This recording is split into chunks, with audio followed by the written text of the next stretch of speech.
Good evening, everyone, and welcome to this meeting of the Somerville School Committee for September 9th, 2024. Pursuant to Chapter 20 of the Acts of 2024, this meeting of the school committee will be conducted via hybrid participation. We will post an audio recording, audio-video recording, transcript, or other comprehensive record of these proceedings as soon as possible after the meeting on the City of Somerville website and local cable access government channels. With that, Superintendent, will you call the roll? Ms. Barish. Here. Mayor Valentine. President Owen Campen. Here. Mr. Green. Here. Mr. Bitton. Here. Ms. Bitton. Dr. Agman. Here. Dr. Phillips. Here. Chair Krebschen. Here. We have quorum. All right, with that, we will start with a moment of silence and a salute to the flag.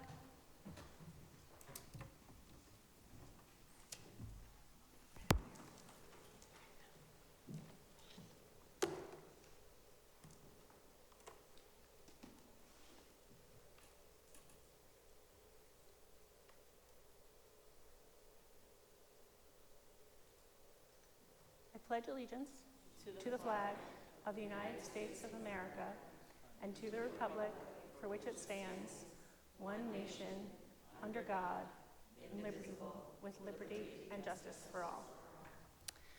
And now we will introduce our interpreters. Okay. Spanish, if you could unmute yourself and introduce yourself, please. Hola, buenas noches. Soy Laura, soy el intérprete en español. Por favor, seleccione una vez que comiencen con la interpretación simultánea, seleccione el canal de español para escuchar esta conferencia en ese idioma. Gracias. Thank you. And Portuguese? Good evening, my name is Thelma Leitão. I will be your Portuguese interpreter for tonight. To listen to this meeting, click in the globe on the bottom on your screen and select the Portuguese.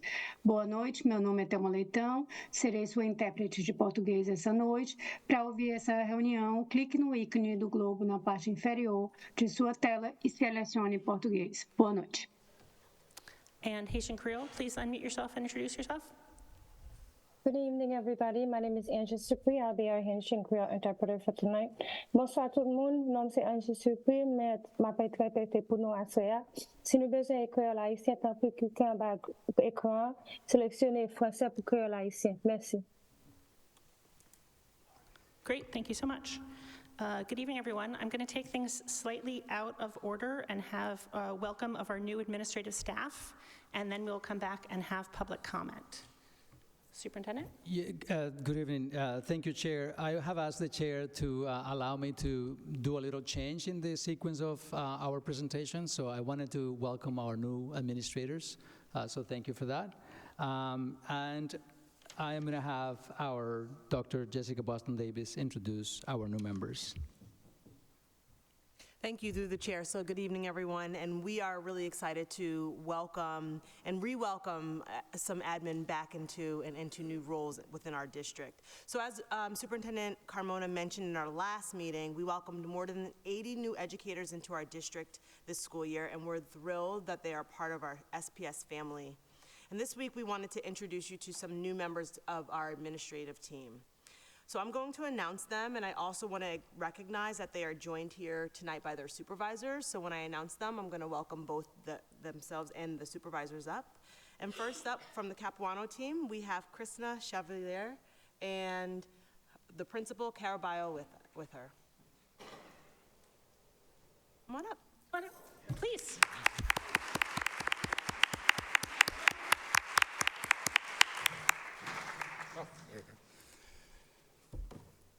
So I am pleased to introduce, well, good evening, everyone.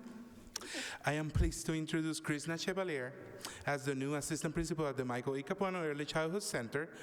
Ms. Chevalier brings over 20 years of experience in education with a background in early education, special education, and social work.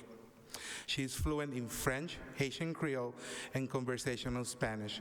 And also, she is a product of the Somerville Public Schools. Woo.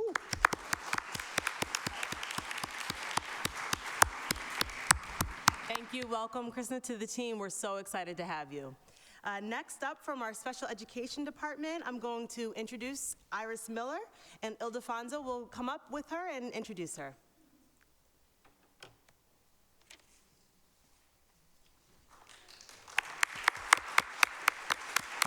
Good evening, everyone. I would like to introduce Dr. Iris Miller, who is coming here to Somerville from Gloucester. She is our new Special Education Department Coordinator, supporting both West and Argenziano. So welcome, Dr. Miller. Thank you. Welcome, Dr. Miller. Ildefonso, you can stay. Another member to our Special Education Admin team, Dorothy Scally.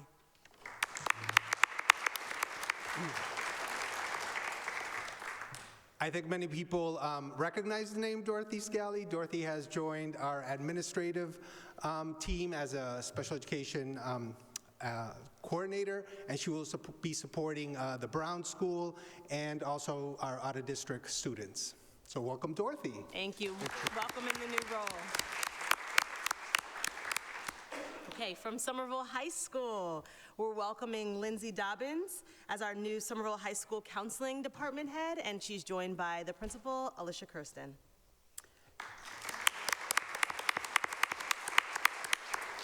Somerville High School is incredibly lucky to have Lindsay Dobbins join our team as the department chair for school counseling. Lindsay comes to us after a long and distinguished tenure at Melrose High School, where she served as an English teacher, a guidance counselor, and the administrator for counseling and school services. She brings with her a history of productive collaboration with a wide range of stakeholders, a relentlessly student-centered focus, and a wealth of expertise in a broad range of areas. She has a track record of and a deep commitment to removing the barriers that prevent many students from accessing resources and opportunities. In the few short months since she started, we have already benefited from Lindsay's exceptional skill with building efficient, data-driven, common-sense systems that will help us improve our ability to ensure students are receiving the services they need to thrive. We have no doubt that Somerville High School and its students will benefit from her visions and her talents. Welcome, Lindsay. We're so glad to have you. Next up, from the East Somerville Community School, Benjamin Parad, joined by the principal, Berenice Mace Diaz.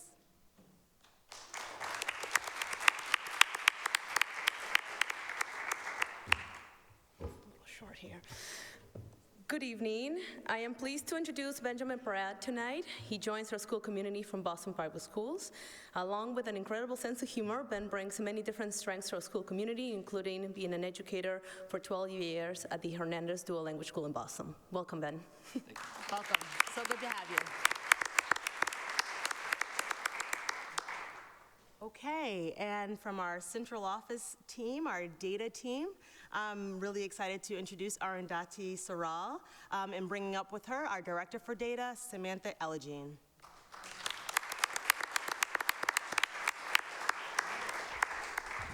Hello, thank you. We're really excited to welcome Arundhati Saral onto the data team. She comes to us from Harvard Grad School of Education, where she was in the Human Development Education Department, and also brings her extreme enthusiasm and curiosity for data and program evaluation as well. So really excited to work with you. Thank you.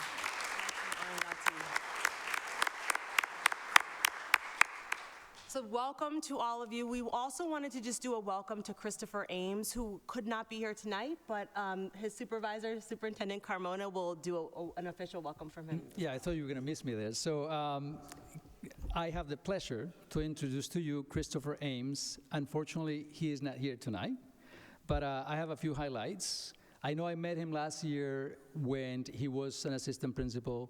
As I was coming in, he was actually taking a sabbatical. So his prior experience has been an assistant principal at the Winter Hill. He also worked as the director of academics in the summer school in SPS, and also he has been known to be a strong instructional coach in mathematics in SPS. He also is known for his bilingual strength. He worked as a teacher in New York as a bilingual teacher.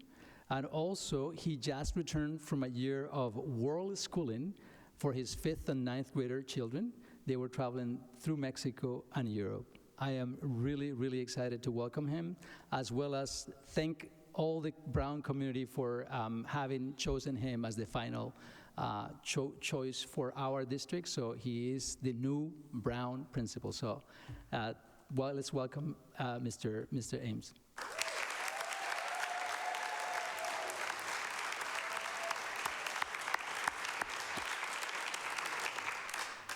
We we are really enthusiastic and excited to have all of our new members of our team, both our educators and our administrators who are joining us, and thank you for choosing Somerville. We're really, really glad to have you.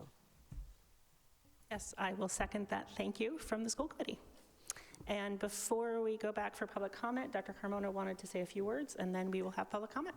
Thank you, Chair, and thank you for your patience for those of you who sign up for public comment, as well as those who are at home. And a very heartfelt welcome to our newest member of our team. We have another important agenda tonight that will touch on a host of topics that underscore the importance of community and shared responsibility here in Somerville. In fact, so much amazing work and collaboration went into making sure our schools' communities are ready to welcome all our students back to school. Myself and my executive team have been out at each school over the past few weeks, greeting staff, students, and families. It has been a high point to get back to these visits and to meet families back at their community schools. A huge thank you to all of the students, families, and staff that made our first week of school a high success.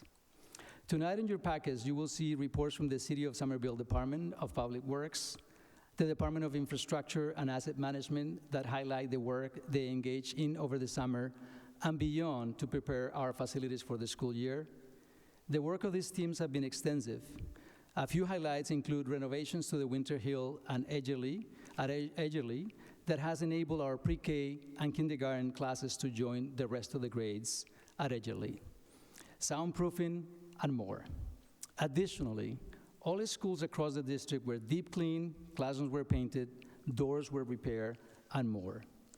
We're grateful to our city partners for their efforts in preparing our buildings for a successful year. Still, it is important for me to note that even with all these efforts and improvements, we continue to have critical facility needs in our buildings, which we are monitoring very closely. I want to acknowledge that multiple things can be true at the same time. While a lot of investments have been made in our facilities, we still face significant challenges. Late last week, the elevator at the Edgerly went out of service. When this took place, we immediately reported the issue to DPW and elevator technicians who responded right away. The fire department was also called to the school to assist individuals who require the use of an elevator to access the classrooms. Over the weekend, DPW worked many hours to get the elevator back in service. While tests are still being done, the elevator is now working and available for use. Can I guarantee you with 100% certainty that this is the final fix? No, I can't, not yet. Can I guarantee you that the tile that fell from the high school is the first and last tile that will be falling off? No, not yet. Can I guarantee you that we will have no issues in terms of rat intrusions at some of the schools in our district? No, not yet. But what I can guarantee you is that I'll do my very best to be consistent about fighting for a system that prioritizes equity and access for all. Our desire as a district is to ensure safe, accessible, and inclusive environment for all of our students and staff while honoring and celebrating their unique strengths, needs, and backgrounds. Equity and access is a foundational value of the Somerville Public Schools, and I understand that the strength of our families, the strength of our facilities should and must support this ideal. With this in mind, we have enhanced our collaboration efforts with the city and have also asked the city to conduct a comprehensive evaluation of our elevators across the district to prevent future incidents, promote safety, and minimize disruptions. I want to close this by noting my deep appreciation for the Winter Hill community. This school has shown great resilience and has been able to thrive despite overcoming various moves and facility changes in the last few years. To all of the Winter Hill students, families, and staff, I have two simple words. Thank you. Chair, I'm going to have you switch to the public comment. Okay. I will read our, oh, yep. I'm going to ask a question that I'm sure is on the minds of a good number of people in the audience. Do we know where the mayor is right now? Do we know what? She had a conflicting meeting and told me she would be here but late. And that is all that I know. But thank you for asking the question. I will now read our public comment instructions. Welcome and thank you to those who have signed up for public comment. Speakers will be allowed 3 minutes to present their material. However, the chair may limit comments to 2 minutes based on the number of individuals signed up to speak. I will be limited to 2 minutes given the number of public speakers. Speakers should begin their comments by stating their name and address, or in the case of district employees, their role within the district. The chair of the meeting, after a warning, reserves the right to terminate speech which is not constitutionally protected because it constitutes true threats that are likely to provoke a violent reaction and cause a breach of the peace, or incitement to imminent lawless conduct, or which contains obscenities. Public comment is not a discussion, debate, or dialogue between the public and the committee. Members of the committee will not reply to public comment in the course of the meeting, though individual members may follow up and items from public comment may be taken up in future meetings.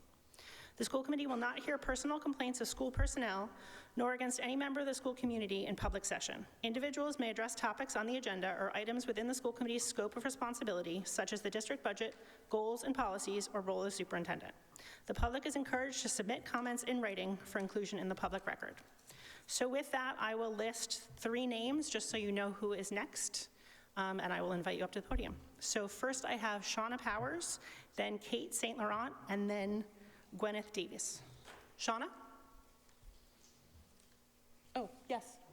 Sorry, thank you. Through you, Chair, and I apologize if I'm speaking out of turn, just stop me, but I think all of us around the horseshoe feel the pain that this community is having, and it's the mayor who really needs to hear it. I'm wondering if...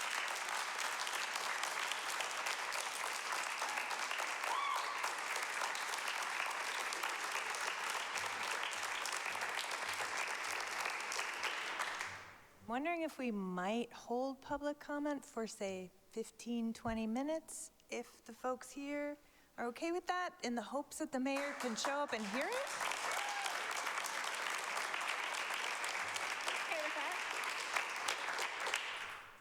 All right, with that, we will come back to public comment, and we will move ahead to the superintendent's report. Thank you, Chair. We wanted to provide an out-of-school time, hold on, sorry.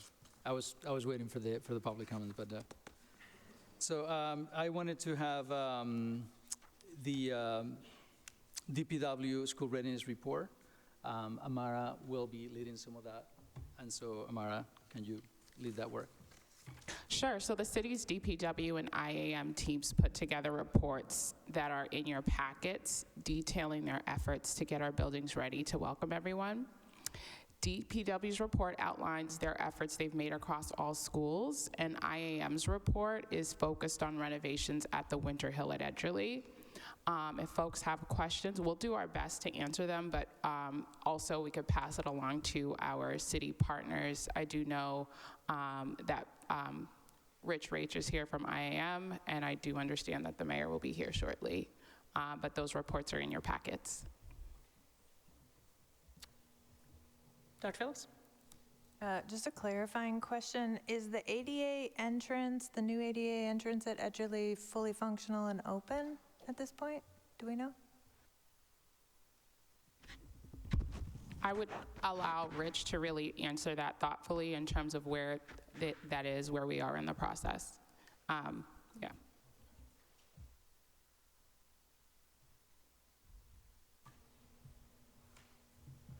Chair, members of the committee, for your record, Richard Rach, Director of Infrastructure and Asset Management. The way in which those ramps are built is the concrete has to be poured first, measurements taken, and then the handrails fabricated. Those handrails, they're fabricated, powder-coated, and resilient stuff that doesn't come off. Those handrails are still in fabrication. We're expecting to take delivery of them next week or the week after, and Suffolk will install them the Saturday after we have them in hand. It is just a matter of course of the way that these things are constructed. The concrete has to be laid out in the field and with all the tolerances, and then the measurements taken, and then the handrails fabricated. It's usually not a thing like this isn't done over a 10-week summer slammer. It's just the way that the construction goes.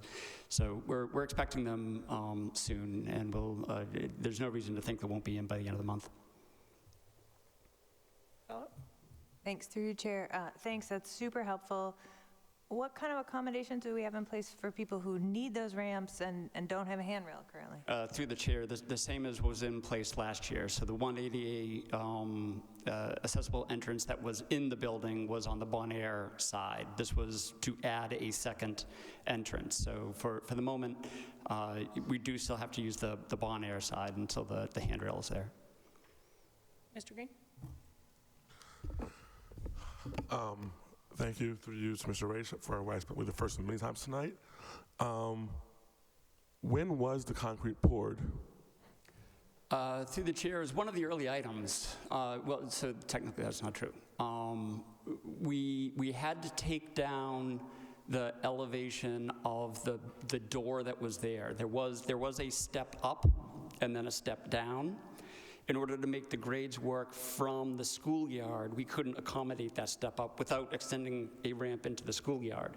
So we cut that door down first to make that entryway larger and overcome about 3-4 inch step. And then once we came through with that cut, we knew exactly that entry elevation and started building the ramp from there. So it probably took the first week or so to cut the door out, started pouring the ramp in week 2-3, came down around it.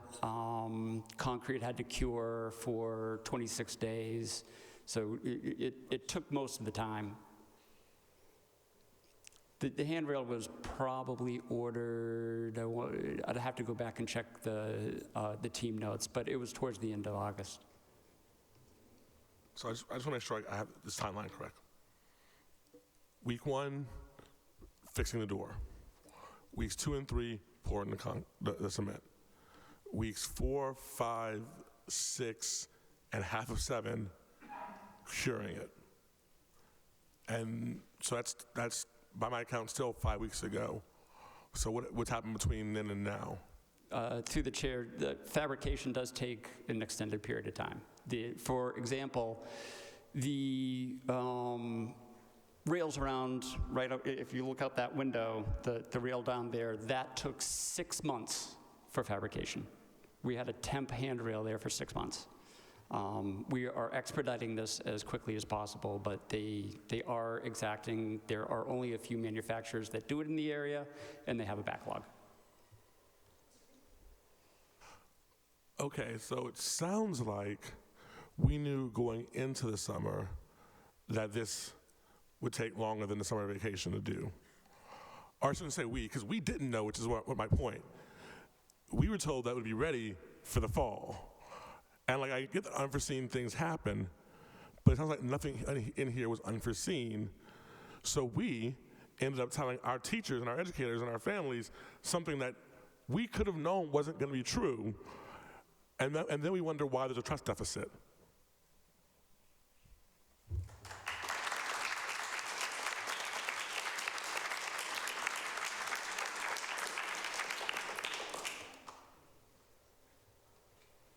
Are there other questions?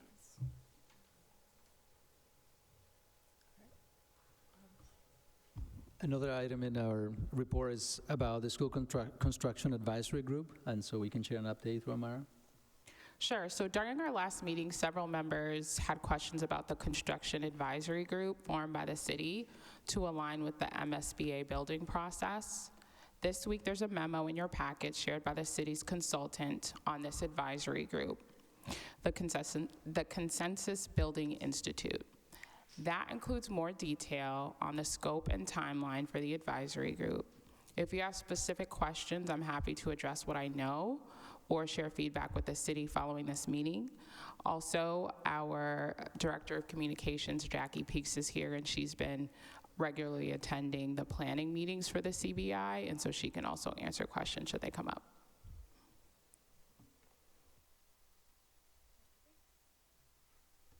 Through you to, I actually don't know who, but I'm just going to throw out and we'll figure out who knows the answer.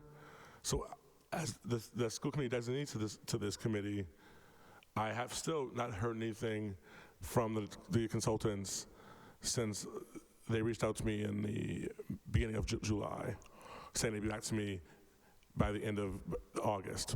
We're now into September. I have heard nothing, and I'm actually mostly curious to know, has anyone heard anything? Do the other members of the committee know who they are? Are we going to be publicizing who those people are anytime soon? Like, it has been an absolute black box, and if I don't know, I'm assuming the community doesn't know. So, like, what can we share with people right now?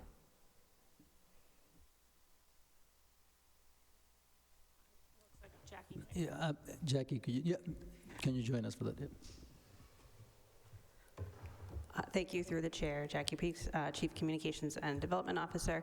I think I'm flipping through the document in your packet. There's a timeline included in there, I believe. But I think, as I shared at the last meeting, some of the delay, partial, was to date. I don't believe that there are, I know that there weren't any educator applicants, and I think at the last meeting I shared, this was the end of summer, transitioning back to school, so there was going to be some more work to try to get some educators at the table. That being said, I hear you about communication, and I'll share with the planning group that communication update needs to go out. This memo was just finalized today, so I would anticipate that there would be communication coming, and the timeline, I believe, is that the meetings would start in early October at this point. And the last meeting that I attended, it was pretty clear from the planning group that that would not delay the timeline of the group's process nor the overall MSBA timeline. It would still work alongside that to meet all of the deadlines for the larger building committee as a whole. Does that answer your question? Parts of it. Okay. So I'll actually use this memo as a good starting place. So have the other members of the advisory group received this memo? Through the chair, I do not know with certainty. I haven't been the main point of contact. I've just been amplifying that, so I will double check. But regardless, even if they were, we can do another round with an update just to be doubly sure. And going back to my first question, has the full committee been selected? Do all the members on the committee know who they are? And when is the planned time to chat with the community? Through the chair, again, I'm not the lead, so I don't know specifically the timeline. I do know the last meeting I attended within the last week or so, I believe they were still conducting some final interviews with some applicants, so I don't believe that the full committee has been selected, but again, worthwhile to do at least an update with that information. Dr. Phillips? Thanks, through you, Chair. I don't know, Ms. Peaks, that you can answer this, so just tell me if you can't. But I'm interested to learn more about why we're starting with another needs assessment, given like all the great work that you and Amara did last year, that Megan's students did, that folks did with IAM. Tell me more about the decision to do it all again, or maybe differently.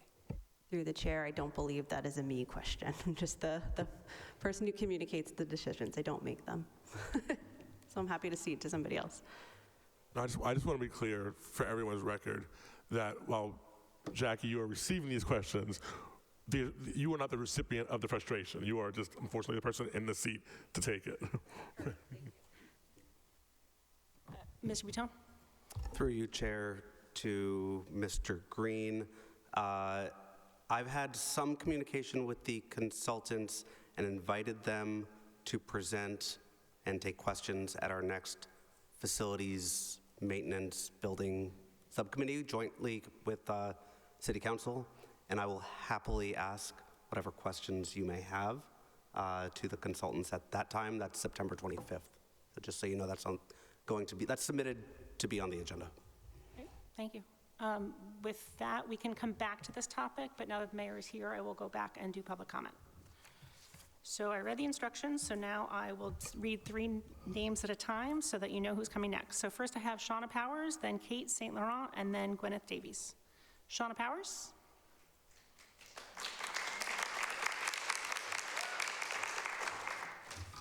Okay, so I'm Shauna Powers. I live at 218 School Street. I have a first grader and a third grader at the Winter Hill at Edgerly. I'm here tonight to express my support for Mr. Collins and his service dog, Bonnie. Mr. Collins is a dedicated educator at Winter Hill and has been unable to teach due to the inoperable and unreliable elevator at the Edgerly building. This is a situation that should have never been allowed to happen in the first place. For years, Winter Hill educators raised their voices, warning about the neglect and inaction at 115 Sycamore Street, yet their concerns were dismissed until it was too late. The collapse of the concrete was not just a structural failure, it was a failure of responsibility. Our students, staff, and families were put at risk because their needs were not prioritized. While I acknowledge that there have been recent improvements to the Edgerly building, they do not erase the profound harm that has already been done. The city's inaction has hurt our community deeply, and it's a wound that cannot be glossed over. There is clearly so much more to be done. Ensuring ADA compliance is not just a legal requirement, but a moral one. In solidarity, thank you.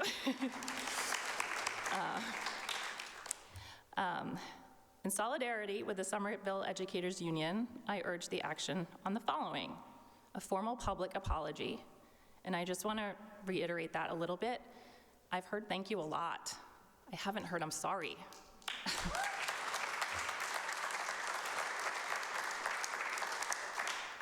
Immediate ADA compliance review of all Somerville school buildings, and some direct accountability from our mayor. Thank you. Next, I have Kate St. Laurent, Gwyneth Davies, and then Melissa Moore. Kate, the floor is yours. Hi, Kate St. Laurent, 59 Albion Street resident, and parent to a first and third grader as well. And I could not possibly follow that up with anything more eloquent than what Shauna just said. I agree wholeheartedly in everything she said. I appreciate the words you had, Dr. Carmona, today, but I would really like to hear something more from the mayor. Our wounds are deep right now, and we shouldn't have to keep showing up here and not be with our kids at home when they need us right now. We need to be there for them. Thank you very much. Next, I have Gwyneth Davies, then Melissa Moore, and then Cynthia Devereaux. Gwyneth? Hi, and thank you for having us speak tonight, or allowing us to speak tonight. Sorry, I have to take a breath. I have to admit that I'm feeling sort of short of words right now, which, if you know me, does not happen very often. I like words a lot, but I'm having a lot of big feelings, as we say in second grade, which is what I teach at the Winter Hill. It's one of the great privileges of my life. If you are tired of hearing from us, I want you to imagine for a second how tired we are of having to keep showing up.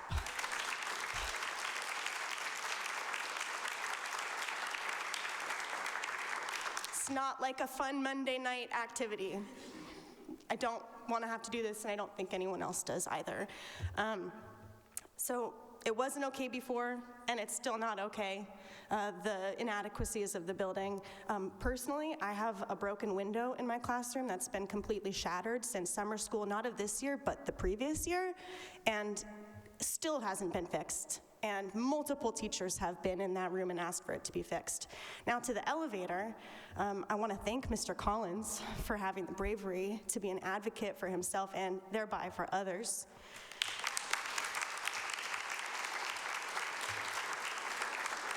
And I stand with him as well tonight, and not just with him because it's not just about one person, it's about every single person who comes through our doors deserving a place that is safe and welcoming and inclusive to all. Inclusive. It's also, I don't want to hear thank you. I want to hear I'm sorry from the city. And I also don't want to hear that we can't make it better. Like, it just has to get better, and there just can't be another answer. So that's my time. Thank you.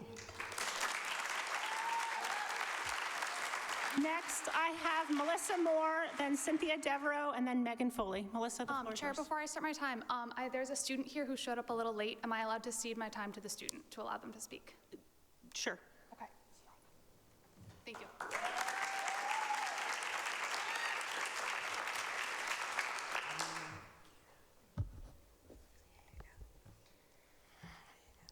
I am Kira. I am in 6th grade in Mr. Collins.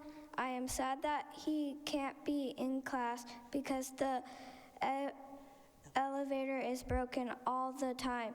Help us fix our school.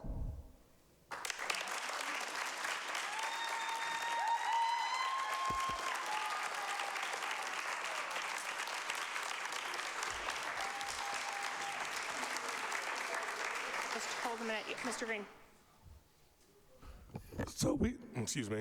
So we have a pretty, I'm gonna say proud tradition of bending the rules for student voice. And so I would submit requests. I don't feel we need to have someone give up their time.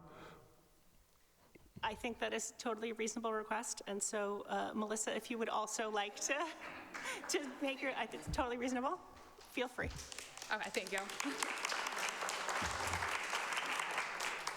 Hi, so my name is Melissa Moore. I'm an educator and resident of Somerville at 14 Madison Street. I'm speaking tonight as all of us are here because we are angry. We keep showing up, and I appreciate the words of kindness of talking about our resilience. And yeah, once again, like folks have said, we're kind of tired of being told we're resilient. We know we're a great community. We know we're strong and resilient. What we need is you all, especially you, Mayor, to step up and make sure our buildings are safe for everyone.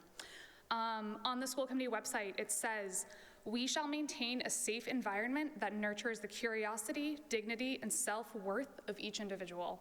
And when schools are not ADA compliant and people cannot get to either their jobs or access their education, that is not maintaining the curiosity, dignity, and self-worth of all individuals. We need to make sure that we are respecting everyone who is walking through our doors and making sure they have access to where they need to be. It's sending a message that people do not belong here, and it's up to the city to do what you need to do so that people can access their education and job to nurture dignity and self-worth like you say you would like to. So like others, I would like to call upon this body to apologize publicly to members of the Winter Hill community who are directly hurt and insulted by the handling of the broken elevator, and to initiate an ADA compliance check across all school buildings to make sure that this doesn't happen again. So thank you all. I have Cynthia Devereaux, Megan Foley, and then Maria. You're going to have to tell me how to pronounce her last name when you come up. Cynthia. Hi, Cynthia Devereaux, 82 Highland Avenue, and I'm actually here for a different topic. About 10 days ago, local residents received a letter. I live in this general area, very close to the town hall, informing us that a homeless shelter would be established at the Cummings School on Prescott. This was presented pretty much as a done deal, and I didn't really see any other way to provide feedback. You know, it was quite challenging to find out about this meeting and find out there's a motion about this later today. I can express that I'm originally from the San Diego area, which has a huge problem with homelessness. And just a couple things that I want to point out that I would completely expect based on this experience.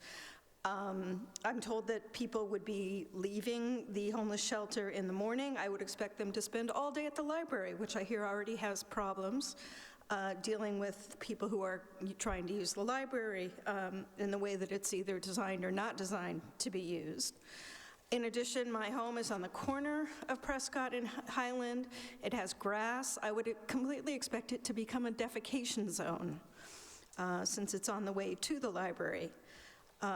It also sounds like funds would need to be spent to bring the Cummings School up to code probably very quickly. I know from being a voter there that the bricks and things are crumbling. Perhaps these funds could be used to be spent on improving the Eggerly School. Thank you. Next, I have Megan Foley, Maria, and then Brendan Buckland. Megan?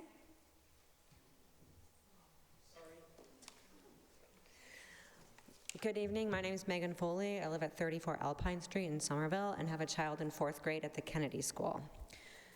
I've watched from the sidelines as the Winter Hill community has dealt with a falling apart building at Sycamore Street for many years, and now they continue to deal with a subpar building at Edgerly. We have not even had a full week of school, and already kids' education at Edgerly has been impacted by the state of the building. So I'm here tonight to lend support to the Winter Hill community, because all children, but especially the children at Winter Hill and the staff and the educators there, deserve to have a functioning school building. Thank you. Next, I have Maria, and then Brendan Buckland, and then April Luna. Maria?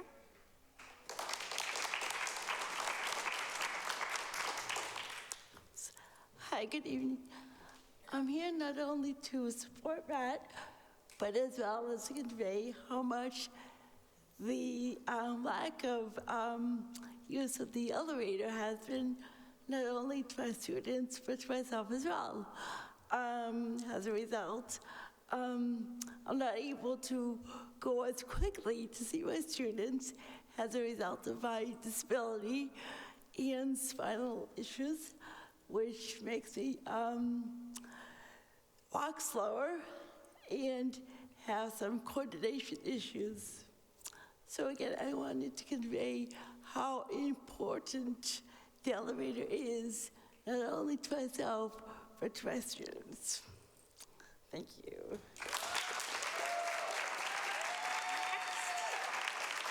I have Brendan Buckland, then April Luna, and then Nancy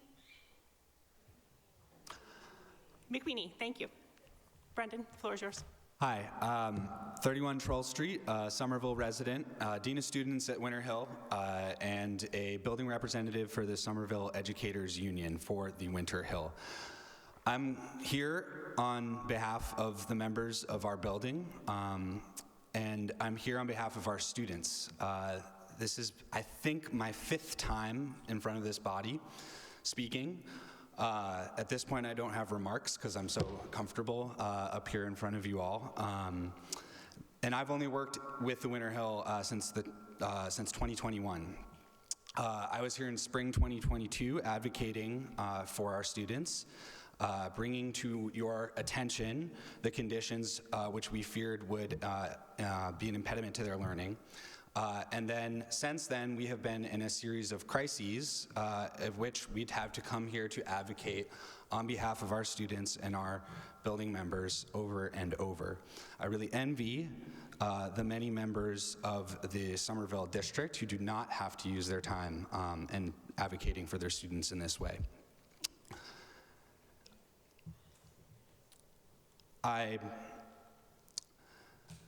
I'm also a type 1 diabetic, and I have protections under the Americans with Disabilities Act, and I believe that it is a bare minimum that we provide those accommodations for people who would like to work and would like to teach their students.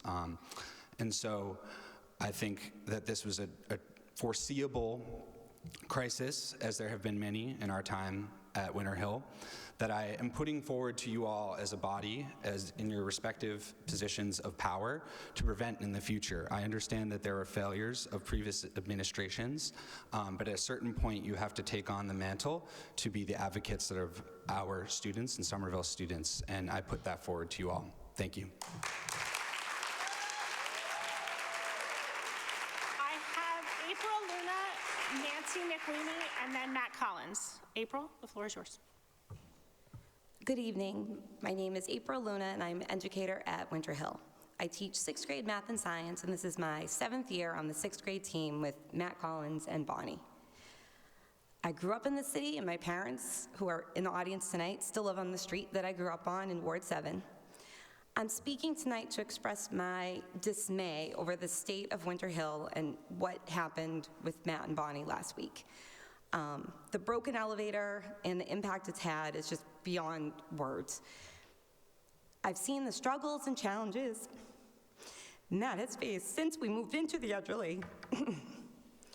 And I want you to know, he is the last person to complain for the sake of complaining. That's just not Matt. He pushes through and makes things work regardless. He's a problem solver. That's what educators are. That's what we all are at Winter Hill. I saw the impact his absence had on Friday and know all he wanted to do was just come into the building and do his job. We're in the very beginning of the school year, and all of us know, educators know, if you work in a school, the first 6 weeks of school are key. You're building relationships, you're starting those routines, and I saw firsthand how things fell apart without Matt there, just for one day. One of the problems was I had no idea if I could tell the kids that he'd be back on Monday because no one knew if the elevator would be fixed. And it's really unsettling as an adult, the adult in the room, to not be able to give the kids a straight answer. Moving forward, there's definitely serious repairs, both personally and just to the building itself, infrastructure levels that need to be done. I'm calling upon this body to use the power that you have to make sure to advocate for us so we don't have to keep advocating for ourselves. I could go on and on about my thoughts and feelings about this, but I really hope you listen intently to what Matt has to say for himself. Thank you. I have Nancy McQueenie, Matt Collins, and then Bev Feldman. Nancy, the floor is yours. Good evening. My name is Nancy McQueenie. I have been a secretary in the city of Somerville for 25 years, the last 19 of which have been at the Winter Hill. I stand here before you tonight because everybody who knows me knows I don't like to speak in public, to speak for my friend and my colleague, Matt Collins. This past Thursday, Friday, and again today, 3 consecutive days in which our elevator has gone down. Thursday morning, it went down. Matt finds out it's down. Anxiety all day long. Is it going to be fixed? Will I get out of the building? Kudos to our wonderful Somerville firefighters who assisted in getting Matt down at the end of the day. But then Matt was unable to access the school on Friday because the elevator was still not working. So again, just like April said, his students lost learning time. Matt lost time with his students. And I will tell you right now, in all the years that Matt Collins has taught in our school, less than 5 times on one hand, probably not even that, has Matt ever not been in. No matter what his struggles were of that day, Matt shows up every single day for his students. So now, Friday afternoon, we're told the elevator's working. Everybody gets word the elevator's working. I'm there a little bit late. The custodian walks in to tell me that he had just been locked in the elevator again for 15 minutes after the elevator company had left probably less than an hour. So again, here it is. Left wondering all weekend, will it be working again? Will I be able to go in and teach on Monday? Monday comes. They worked all day Saturday. Elevator company was out this morning.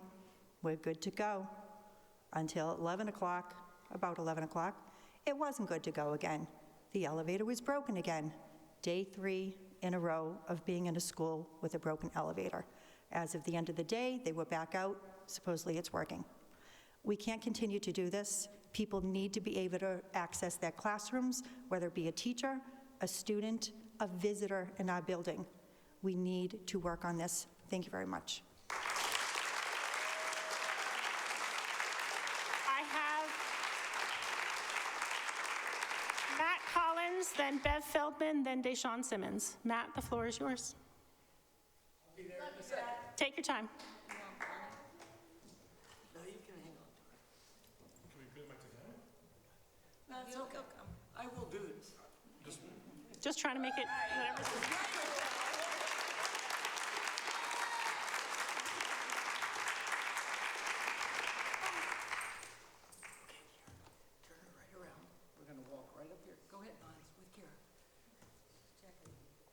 checking on me.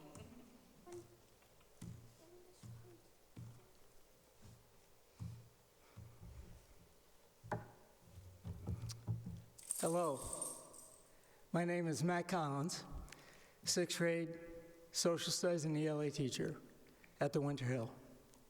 Before I talk to you about the last 5 days of my life, I need to let you know 2 things about me. I am passionate about what I do, about the community that I am in, my students,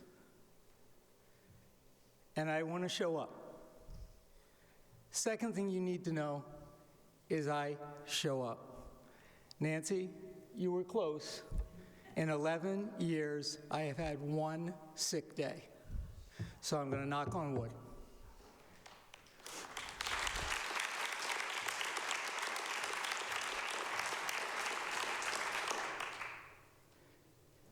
Besides the elevator going down, it's a hit not only to me, and I have to say, it's a little disturbing when the fire department has to take you out of the building. They're amazing men, and I'm thankful for them. But the impact that I saw today were my students and my former students coming to my classroom to check to make sure I was okay. That is what the Winter Hill community is about. This is not an issue about an elevator. This is an issue about equity. We have to stop using the word and do something. We have to have actions behind it.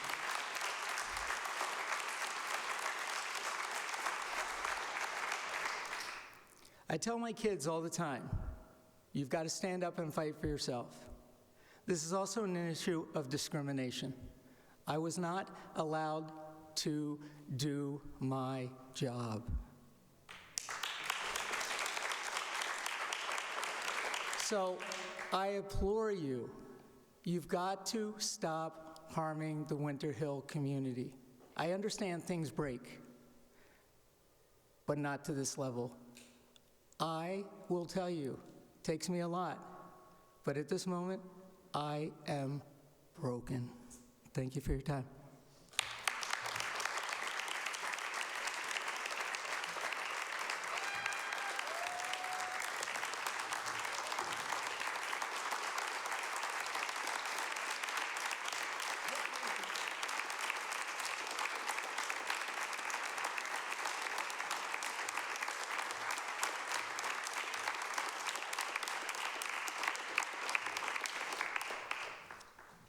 Next, I have Bev Feldman, then Deshawn Simmons, and then Megan Brady. Bev, the floor is yours. Hello, my name is Bev Feldman. I'm at 60 Bartlett Street, and I'm a mom to a 1st and 5th grader at Winter Hill. And first, I just want to thank you, Mr. Collins, for coming tonight, for all the staff and teachers at the Winter Hill for having to come yet again to advocate for our schools. Obviously, we know things break.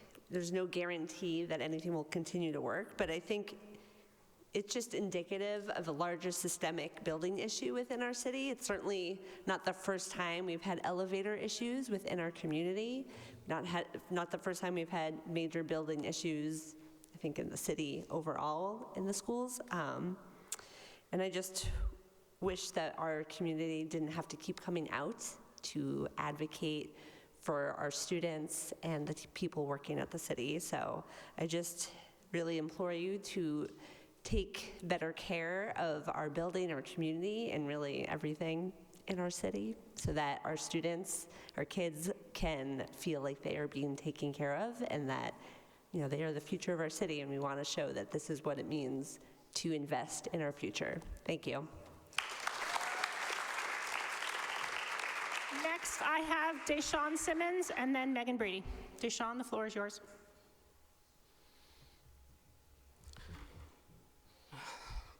Thank you, Matt. Thank you. My name is Deshaun Simmons, and I'm a resident of Ward 7 on Powderhouse Boulevard, a middle school educator, and the very proud president of the Somerville Educators Union. I'm also an educator with an autoimmune condition that oftentimes leaves me feeling weak and dependent on the elevator as I struggle to get through the day. In May 2023, before the falling of the concrete, former President Romney Ridge came to these chambers and expressed how outrageous it was that the city had allowed the building on Sycamore Street to fall in such disrepair.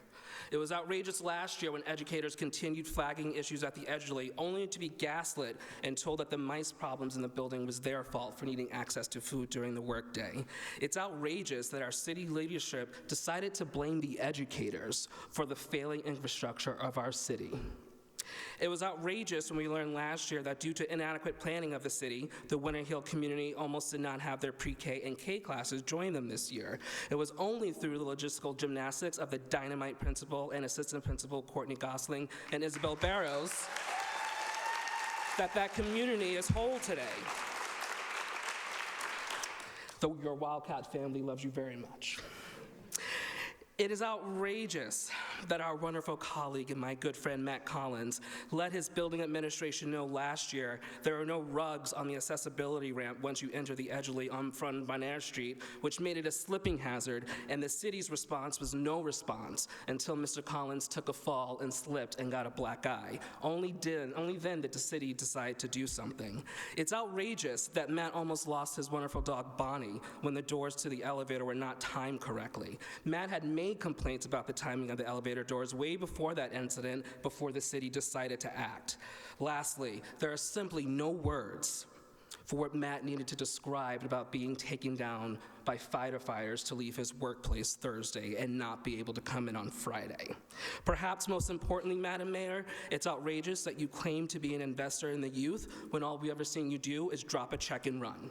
Don't get me wrong, we will take your money every time, but that's not what it means to invest in the youth and to invest in our community. Investing in our youth, as all these educators can tell you, means showing up each and every single day, even when it's hard, even when you don't know why mice are running around the floor, even when you don't know why the Winter Hill doesn't have recess yards like other ones, even when you don't know why elevators break. You show up, because showing up shows that you care. It shows that you are here to dig up your sleeves and help. It's not showing up to a school committee where you hold an important vote twice a year just to keep up with appearances. That's not what being the mayor of the city is about. I want to be clear. This is a failure of the city government at the highest level, and the buck stops with the mayor's office. Get our city departments to do their jobs to support our students. Settle these union contracts so folks can have a place they're proud to be for employment. Do your job.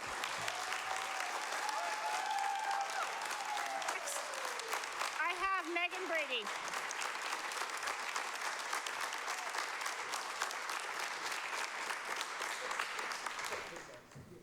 Megan, the floor is yours. Good evening. My name is Megan Brady, and I am an educator at the Winter Hill. I have lost count of the number of times I have spoken publicly at school committee or city council meetings about the dire conditions of our school. The broken elevator and its devastating impact on our school community is the most recent example of the municipal government's ongoing neglect for our building and disregard for their responsibility to the Wildcats. To be clear as day, the last few days have felt like none of the other infrastructural failings that have made teaching and learning so hard. The anger and disgust colleagues have expressed to me is unparalleled to the other crises that have defined the last 5 years. I am wholly uninterested in listening to any blame games or finger pointing between various leadership positions in this city. Tomorrow, I teach Montesquieu in 8th grade civics. I brought a copy of the reading. I can pass it around. I will be telling students that separation of powers means that when one branch of government fails to protect the people, then other branches of government are supposed to step up and flex their checks.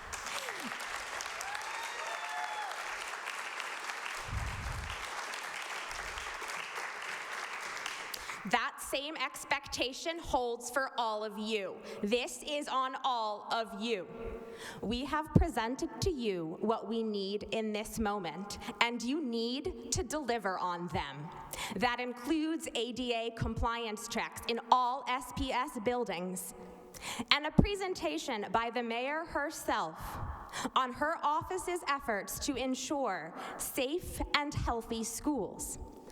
From there, you need to decide if you want to join us in fighting for an accessible, inclusive, sustainable, and dignified Somerville Public Schools, or if we will have to fight you on that. Speaking only for myself, when it comes to my students' and colleagues' well-being and treatment, I am always down for a fight. I just need to know who I'm up against. We now have 5 public speakers on Zoom. So we now have 5 public speakers on Zoom. I have Samuel Bloomberg, then Sean Beardsley, and then Tara Beardsley. Sam, if you want to unmute yourself. Yep, good to go. Go ahead. Hello, my name is Sam Blomberg. I'm an MLA teacher at Somerville High. Matthew Collins was my mentor teacher 6 years ago, and he immediately got me involved in building curriculum, forming relationships, and even leading the classroom if I might not have been ready. But that's just kind of the person he is. He invites all voices and encourages people to reach their full potential. The way he leads a classroom is exactly how Somerville Public Schools wants. He sets high expectations for his students, meets them where they're at, and teaches self-accountability. This is evident in the smiles on students' faces that hang out in his room during breakfast, lunch, before and after school, when he always shows up. Older students regularly visit him and mentor the younger ones. It's honestly a unique community you don't see everywhere. The high-need students who break down in another class, they always have a safe space to cool down in Mr. Collins' classroom. They claim to want Bonnie, but you can tell it's Mr. Collins' warmth that helps comfort them. It's not just the students he strengthens, he makes other teachers around him happier as friends, better as educators, and if you ask him to cover your class or talk to a student you're struggling to form a bond with, he does it with a smile. His impact goes beyond him being present in the classroom. The Winter Hill teachers have been through a lot. I was there 6 years ago, and there were complaints about mold, lead, lack of safe structures. The union's been asking for help about the building budget for years, and nothing has changed. People have mentioned that he doesn't complain. He had to move up and down stairs in classrooms. He worked around things, worked with counselors. He knew it was in the name of equity, so he never complained on any of these things. And sometimes when we go to private establishments, we don't see adequate accommodations for a person with cerebral palsy, but you don't expect to see it out of a school, especially to one of its most valuable public servants. Regarding these critical facility needs, deadlines were mentioned about them being functional, but as the plan is written, it only outlines November 29th. And we heard that we can't even expect to hear any answers until the September 25th meeting. But this is an emergency and these timelines are not soon enough. So I urge you, just like everyone else, to do the right thing. Thank you.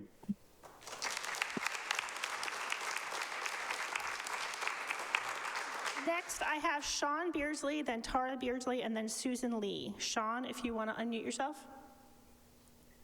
Hi, it's Tara. I'm gonna talk first and introduce Sean. Is that okay? That's fine. Go ahead. Okay. All right. Good evening. My name is Tara Murphy Beardsley. I'm an educator at Winter Hill. I'm speaking tonight to share my outrage over the state of Winter Hill. The broken elevator and its impact is the latest inexcusable example of the municipal government's failures. There are too many stories to recount now of situations where the building has impacted my students' learning. Now my friend Matt and Bonnie have been put through an ordeal that is none other than shameful. I've observed the care and concern the students and staff have had for Matt, and today they were thrown because of the uncertainty. They don't need this stress on top of the trauma many of them have expressed in their lives. There is serious repair work for you to do. I implore you to initiate ADA compliance checks across all school buildings and to report findings to the Somerville community. The mayor, who is a voting member of this body, needs to present her office's efforts to ensure a safe building. I'm now going to introduce my son, who went to the Winter Hill for 4 years, and one of the main reasons we switched was because of the disgusting building. Hi, my name is Sean, and I'm in fourth grade. And I want us to support this Winter Hill and Mr. Collins. He and Bonnie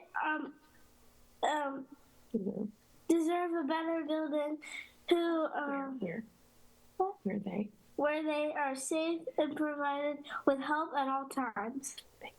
Thank you.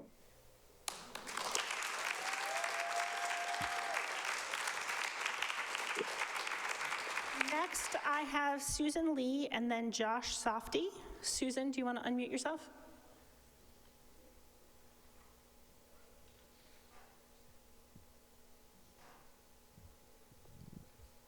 Okay.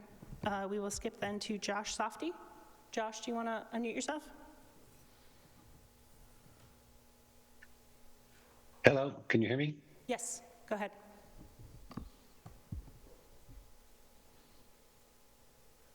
I'm going to assume that's a yes. Yes. Hi, my name is Josh Safty. I live at 145 Central Street in Somerville. I have a son who's a third grader at Winter Hill who's been there since kindergarten.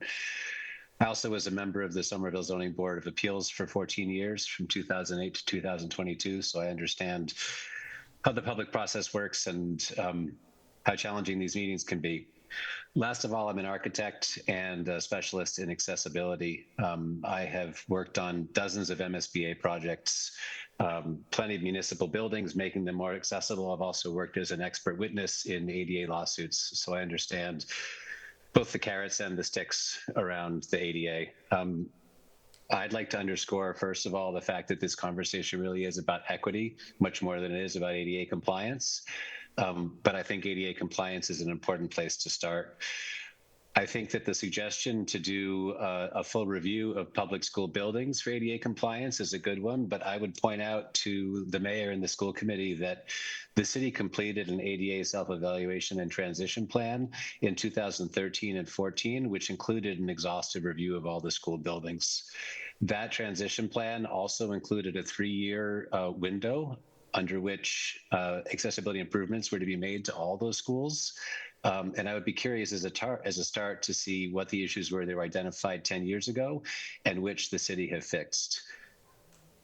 The last thing I wanted to do tonight is just offer myself as a resource, both to the Winter Hill community and to the city. I feel like I have expertise that I could offer. I know it's not always easy to do, but I'm available. Thanks very much.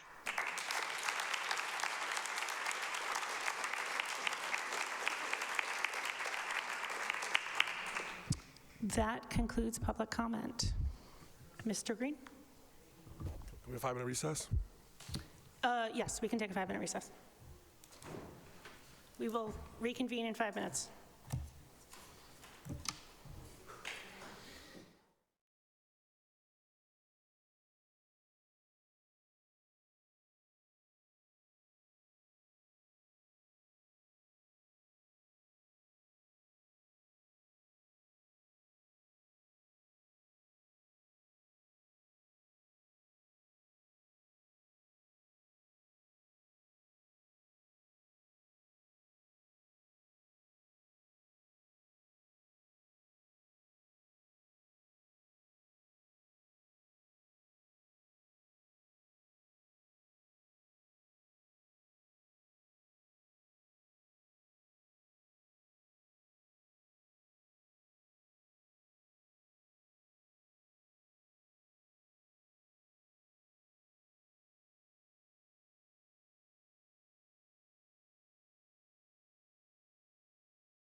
The advisory committee. And related to that, do we know when the school building committee will start meeting? Through you to the mayor?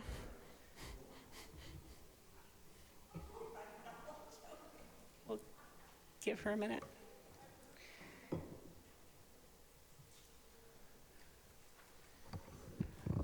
Oh, yes.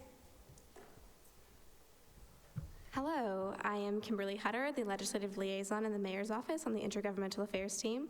Thank you. Glad to be before you all for my inaugural council committee meeting. I wanted just to share in response to the question, Madam Chair, for when the MSBA Building Committee will begin, and that is estimated around November. Okay. Thank you.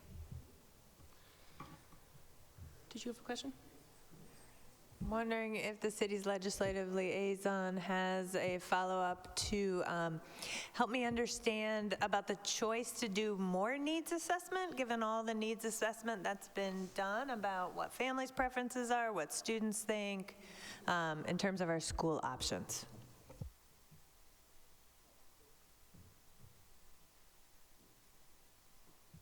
Or it looks like the mayor would like to speak to it. Oh, okay. Why don't we start with a repeat of the question, because it was a beginning of a question from before we did public comment. So why don't you go ahead and repeat the question? Thanks, through you, Chair. Just following up on the memo we got about the School Building Advisory Committee, it says kind of the first step on what they're going to do is more needs assessment, and given all the needs assessment the district did last year, the needs assessment the district and IAM did together, and the great work that our students did, seems to me like we have a great foundation to build off of. So I'm interested to learn why we're doing it again. Could I invite Rich Raish up? Could I invite Rich Raish up? Sure.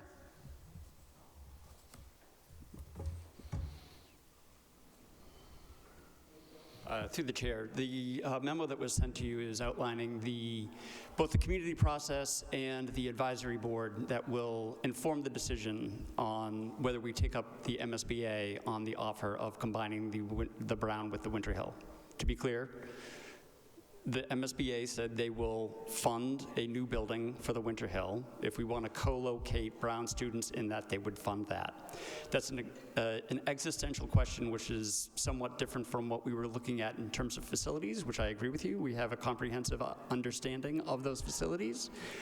What this sort of needs assessment is contemplated to understand is more the community needs and what the individual desires of the Winter Hill and the Brown and the larger community at whole is, including younger families with kids coming into the system that are generally located in the central portion of the city, to help inform that particular question. It is not around the facilities or around enrollment or around educational program, all of which we have a solid understanding.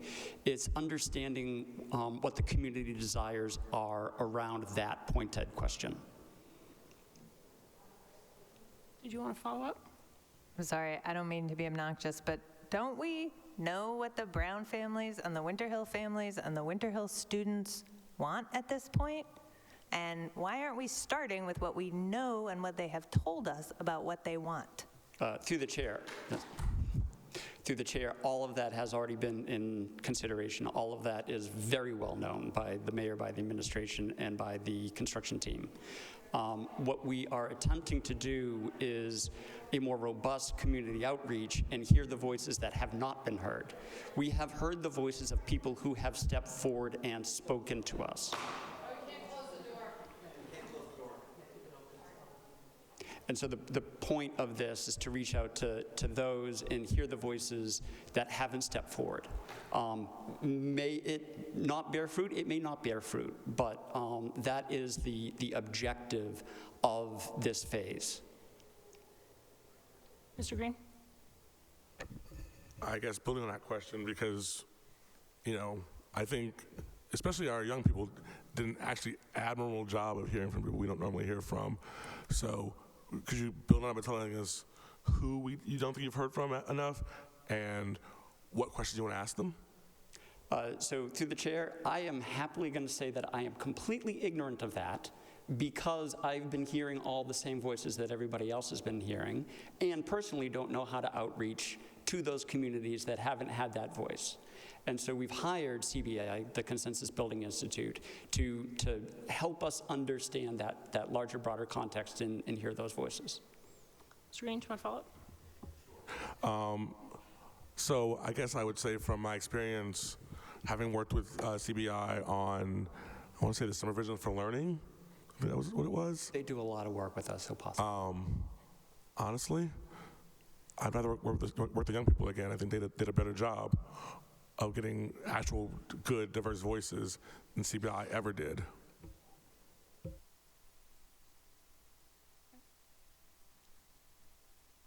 Was there some other question or comment? All right, seeing none. Well, Mr. Green? Sure. And I believe this is actually also for Mr. Ray, so I could be wrong. Last week, we were informed, as a surprise, I think, the members of this horseshoe, that work done to improve ADA, to meet ADA requirements, doesn't count towards the ADA cutoff financially. But my understanding is that most of, if not all the work that was originally programmed for Edgerly, as far as updates, would have been around ADA compliance. So I guess I'm now confused why that work would have triggered the lower threshold that made me have to cut back our ambitions. And so I guess I'm requesting a memo detailing all the originally planned improvements, which ones the city does not feel were about ADA compliance, and explains to me why it is that the ADA threshold was an issue if so much of the work, to my understanding, shouldn't have counted. Okay. I understand the question. Mr. H, did you want to respond, or would you like it? Okay, we can follow up with that later. Are there other questions? Madam Mayor? Yeah. On a comment, so just to expand a little bit on what Mr. Raish said earlier, is I met with 8th graders over at the Edgerly, the Winter Hill at the Edgerly back in May, and they asked to be a part of the planning of what the school is going to be. They said they know that they will not have the benefit, but they wanted to be able to pay it forward, so to speak, and also highlighted very strongly that second graders should very much be involved in the design because they will most likely be closer to it. But very specifically, and I did commit to the 8th graders that they could be part of making sure that their voice is heard.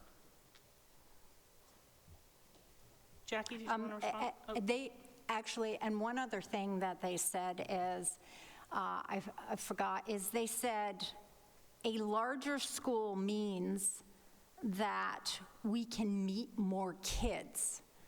So their voice said, it's sort of a cool idea combining the Brown and the Winter Hill together, but then highlighted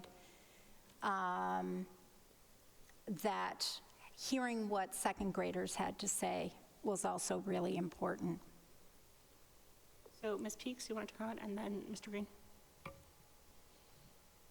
Through the chair, just a point of, not clarification, but to expand upon what the mayor just mentioned about student voice. I know that CBI is very interested in pursuing, I know they specifically said 9th grade students and above, so students who are no longer at the elementary level, but who had attended both Winter Hill and Brown.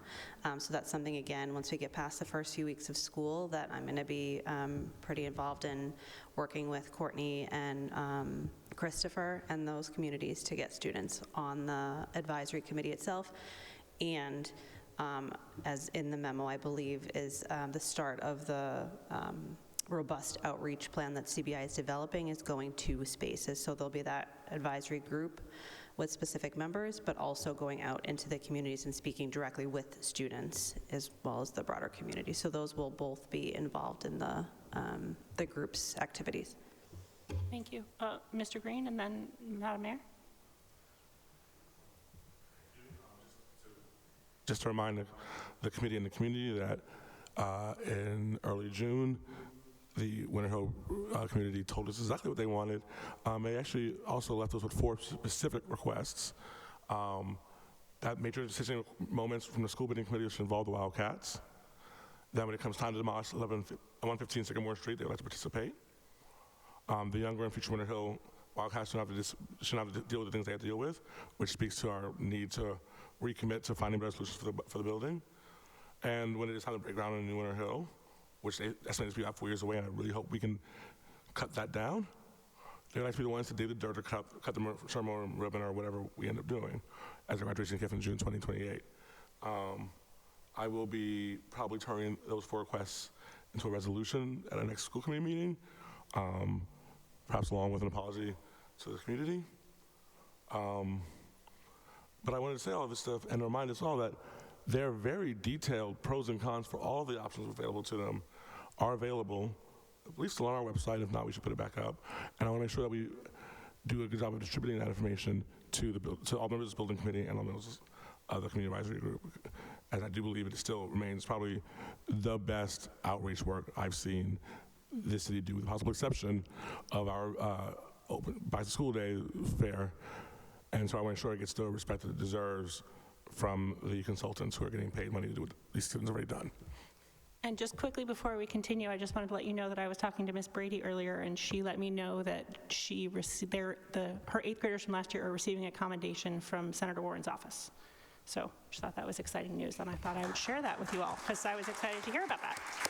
I had the mayor and then Ms. Patone, and then Dr. Phillips. I just wanted to highlight the bigger messages. Nothing is being slowed down. We are in the MSBA process and the timeline as a request from the community through the acceptance of the SOIs, so statement of interest, and having this advisory group gives us the opportunity to talk about other things that are before we even get through the eligibility, but get to the feasibility. So nothing is being slowed down. I just think that's a really important message to make sure that people realize. Thank you. I have Ms. Patone, Dr. Phillips, and then Mr. Green. Ms. Patone? Thank you, through you, Chair Krupchen. I appreciate this memo that was put out. And I understand what the mayor is sharing, that in the context of the overall timeline, that this work that will happen will not impede the timeline. That's the message we're getting. I also understand the community's frustration that it feels like this is going slower than they want to see it to go. So I think what I'm personally struggling with is just the level of information that's being shared about the process and what's going to happen over the next year. I think it's a year. So, and it's not to poke holes, but, it's simplified as, October, November to elicit interest, values, priorities, and then the evaluation won't happen until late spring, early summer. So I'm really just struggling with what this timeline is and how community voice, obviously through representation is going to be part of it, but it's not the level of detail I think that I would like to see that would build confidence for me. Not to say, I actually am aware of this organization. I know they do good work. I appreciate that the city has brought them forward, but it just seems like because everyone is so concerned about this, having a little more detail, knowing when the team is going to be put together, when they're going to start, are they going to meet monthly, twice a month? I don't know what's going to happen, and I would like to hear a little bit more. Is it possible, Madam Mayor, to get somebody from the CBI to come to our next meeting? I'll have to look into that, but as was said earlier, it was the understanding of this body that when we're talking about buildings, that it would be in the building committee. I don't, the joint meeting of the school committee and the city council. So there was the desire by this committee and also the city that we're not asking the same staff to show up at multiple meetings when they're working, 10 to 12-hour days. So I think to that point, that would be something that we will try to look for in the 25th. I have Dr. Phillips and then Mr. Green. Stop me if this is out of order. The elevator issue at the Edgerly wasn't on the DPW work update or the summer IAM work update. I'm wondering if someone can clue me in on what exactly happened to that elevator, what was the root cause of that problem, and how do we know that it's not going to break down again tomorrow? I really appreciate the assessment we're doing of all the elevators. That sounds great, but just to this one in particular. I'm guessing this is a question for Mr. Raish. Probably. Thank you for the question, through the chair. It did take a few days to diagnose the problem. As was sort of enumerated, there were a number of days where it seemed as though the elevator was working and then it stopped working again. The final diagnoses of the actual problem came at about 4:30 p.m. on Saturday. They were tracking it down. It seemed to be a fault with the power from the Eversource cabinet. It happened to be that Suffolk was in the building doing some punch list items. We were able to contact our electrician that had done the work for IAM in the building that was described in the report. He drove down from New Hampshire. Took him about 2.5 hours to demonstrate the commitment of not only the city workers, but the contractors in our employ. So we got down here late afternoon. They were able to trace it back. The root cause of the problem was, in fact, the Eversource, within the Eversource power cabinet in the current transformer. That is under an Eversource lock. You can't get into that. So we phoned an emergency line into Eversource. Eversource got there later in the evening, probably about 6:30 or so. They did not have the technician on hand at that point in time to actually remedy the situation. They did allow our electrician to connect a bridge, for lack of a better term, which is why the elevator appeared operational on Sunday into Monday morning. But that bridge was not a permanent fix. It went back down again this morning. We escalated because Jesse Moose and IAM have a very good relationship with Eversource. We escalated it very quickly to Eversource and said, we need someone now, not tomorrow, not Thursday.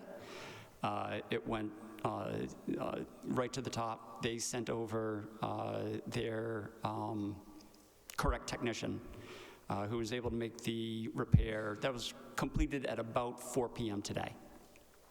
So as of right now, we believe that the root cause, which again, I don't want to cast blame on anyone else or minimize in any way the impact to Matt, Bonnie, and the entire Winter Hill community.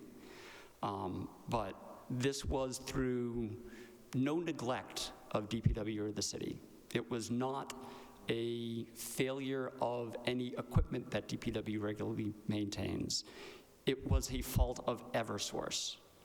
Now that said, it has been corrected.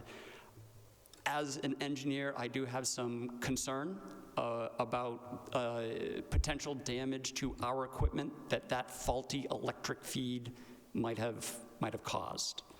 I talked with Commissioner Lathan before I came over here tonight at about 6:30, expressed those concerns. She understands them.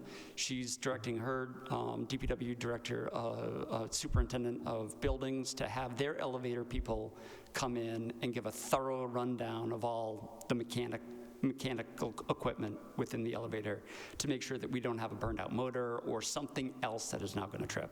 Frankly, we're also going to look at a bunch of other systems that are on the three-phase power, because the three-phase power is not the usual current that you plug your light bulbs into or anything. This is the stuff that operates the heavy equipment, like the air handling units, some equipment in the cafeteria, air handling in the elevator. So we're going to have to check all those things out.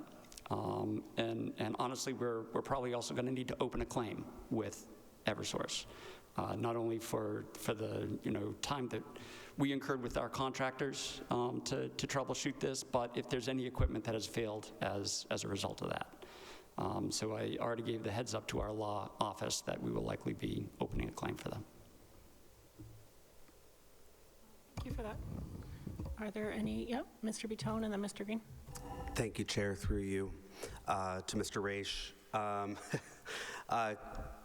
do you have any understanding about why this equipment failed, the Eversource equipment failed at this time with respect to, this building has been operating at this level of service for more than a year now.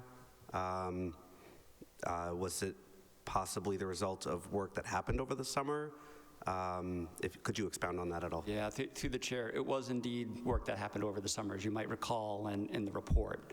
One of the major things that we did in the building was to upgrade the electric service, and we replaced all of the panels on our side, but that also entailed Eversource bringing in a new drop to the building and new meters and a new CT box. And that is where the failure occurred. So it was work done that we paid them for, by the way, because we don't get anything free from Eversource. We paid them to come in and do that work. So it was faulty work performed by an Eversource contractor over the summer. Mr. Green. Thank you. Actually, I have a couple things. First, through you to the mayor, respectfully, I want to remind people that it's good to hear that that nothing's being slowed down, but that has not now or has ever been the community's request. The community's not requesting things not be slowed down. They're requesting whenever possible for things to be sped up. And indeed, the whole thing about going to MSBA at all was we were going to pursue all options to do whatever got it done fastest.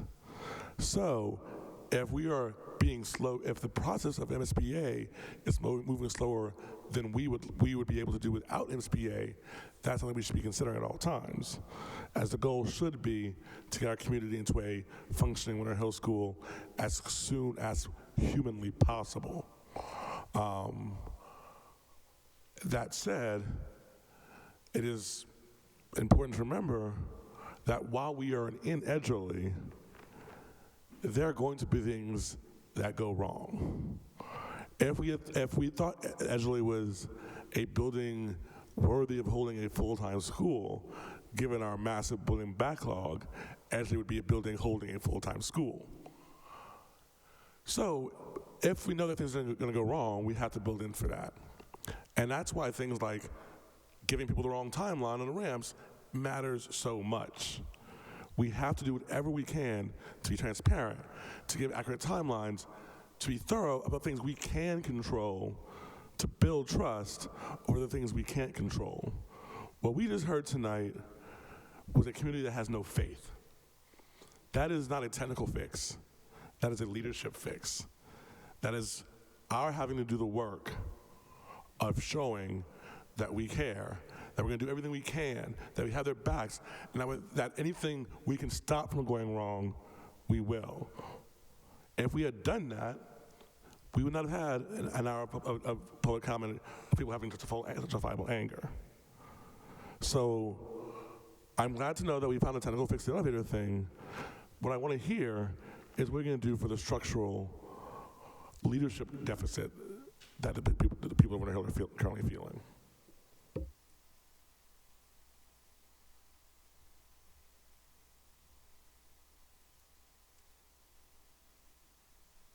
Madam Mayor, did you want to respond? So leadership is investing $12 million into buildings in my first year before anybody asked for anything, in anticipation of the problems that I heard first in 2020. Leadership is trying to moving successfully in 10 weeks a K through 8,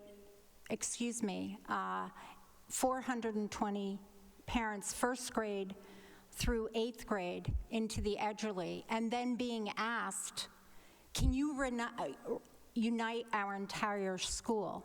This is the first time in the history of Somerville that when there have been failures in the buildings or fires in the buildings, or the rebuild and the reconstruction of schools, where school communities have been separated into 2 or 3 schools. We have old buildings. There hasn't been investment in that. We've dedicated a lot of money and will continue to do it because our students and our kids deserve the best and the healthiest buildings possible. Uniting them, having my teams work long hours, overtimes, to make sure that we achieve the goals that the community has asked. Can we keep on doing more? Yes, we can, and we can. This has been a top priority. We've commandeered other departments to work on the Edgerly reprioritizing so that our kids have a whole community and the best and the safest schools building. I will continue to do that, and all my teams know that, and they're working diligently to make that happen, and will continue to do it. Ms. Patone. Thank you, through you, Chair Krupchen. Some things that have been coming up that the superintendent spoke to specifically district-wide was a review of elevators. So that's something that sounds like it has been initiated. We also heard from public comment that the community is advocating for more of a broader ADA review of our school buildings. And we also had someone from comment who had been involved with the, Mr. Softy, who'd been involved in the past and talked about an ADA self-assessment that was done in 2013, 2014 in a transition plan and where we were with that. I'd love to hear the city's thoughts about doing a broader ADA review of all school buildings and being, having some type of public report about a response of the original self-assessment that they did a decade ago. So thank you. We invested in hiring in someone. They are starting an ADA, the ADA coordinator is doing a citywide review of our buildings. So that's going to start in the fall.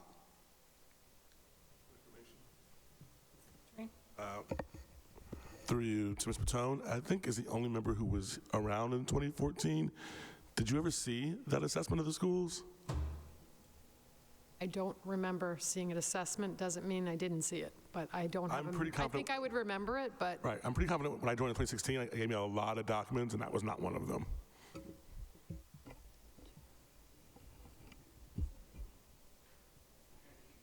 Yeah, it was the ADA transition plan. We can certainly dig. Okay. Is that something that could be shared on the city or the school's website in some fashion so that the public could see it as well? I think the question is how relevant it is, but certainly if we have it, we can share it. If it is so outdated, meaning 10 years old, the one that we're working on now that are going to start working on this fall, I suppose we could do a checklist. I just have to check with our ADA coordinator. Mr. Green and then Ms. Patone. I have a hunch that Ms. Patone and I want to say about the same thing, which is that it's incredibly relevant. You're right, it's 10 years old, but anything that was out of compliance 10 years ago, if nothing's been done, it's still out of compliance. So knowing what progress has been made and what goals still remain is, I think, still highly relevant to our joint responsibility to do better. Through you, Ms. Chair. Yes, absolutely, totally agree. Ms. Patone? Same comment as Mr. Green, just it'll be relevant and have it be part of the materials, but also understanding at some point what the mechanism is going to communicate back to the district in terms of status of the school committee buildings. Timing for that. We'll get that back to you. She's starting the fall, and we'll get that back. It might be, again, the idea between these joint meetings between the school committee and the city council was to share a lot of information. That might be the right avenue, but I'll double check. Thank you. Mr. Green? Thank you. That reminded me that I would hope that CBI sees the school committee as a stakeholder in the decisions about the future of schools, so it does not strike me as unreasonable to expect them to have built into their plan meeting with us. So if they haven't done that, then we should work with them to make sure that is part of the plan, as we are the body by the state constitution and by state law that has to decide what we're going to do with whatever building gets built through this process. Okay. Madam Chair, who is it? Is it school committee member Green who's on that committee? Who's on the? Yeah. Yeah. Okay. Okay. With that, I think we can move on to our next agenda item. So back again to the district report. I was right at the top. We were talking about the OST activities for Salem, for Somerville High School students. So I just wanted to share a couple of things. I know that has been top of mind to many of you, that I have emailed me or have asked, or the community has actually asked for feedback as to what are some of the ways that we're engaging our high school students, especially in lieu of the temporarily amendment of the weekday operating hours for the library. So while we very much recognize the challenges that the library staff have faced in recent months, we believe that creating and fostering safe spaces and interesting opportunities for students is essential. To that end, we continue to work with our city and community partners to identify solutions that could contribute to staff feeling safer while also providing these critically needed community spaces for youth and the broader community. Stemming from an increase in calls for assistance to the Central Library in the latter part of the school year, my team and I met directly with both city and library staff to discuss possible solutions. The school staff also responded directly to the library on several occasions after school hours and off of a school property to help de-escalate issues involving students. At the same time, we continue discussions with our city partners to identify solutions to support both library staff and community youth. We continue to partner to find acceptable solutions. Our suggested solutions to the issue at hand come separately from the many in-school and out-of-school time opportunities that we have established for older students in our district. Our commitment to our young people is well known, supporting the whole child by providing academic rigor, social, emotional support, and opportunities for our out-of-school enrichment along with wraparound services. So I share with you some information in regards to all the efforts that out of school time, as well as all the different teams that work in providing meaningful activities for our students. It's something that we have shared with you. So I just wanted to give you a quick update of where we are in terms of that. I know that the city is reaching out to find some ways to address the challenges that are of the closure of the library. So that was just a quick update on a challenging topic that has faced our district, and I just that was pretty much the topic itself. All right, I have Dr. Ackman and then Mr. Buteau. Thank you. Through the chair, I will state that I was genuinely surprised and personally embarrassed that the way I found out about this was through screenshotted text messages that are received from social media. I understand that the libraries are not in our purview, but they have been shuttered in a way that is actively discriminating against the students we are seeking to serve. And I don't know why this wasn't communicated to us. This is a problem. I feel terrible, or I would like to extend deep appreciation to the staff both at the library and the schools.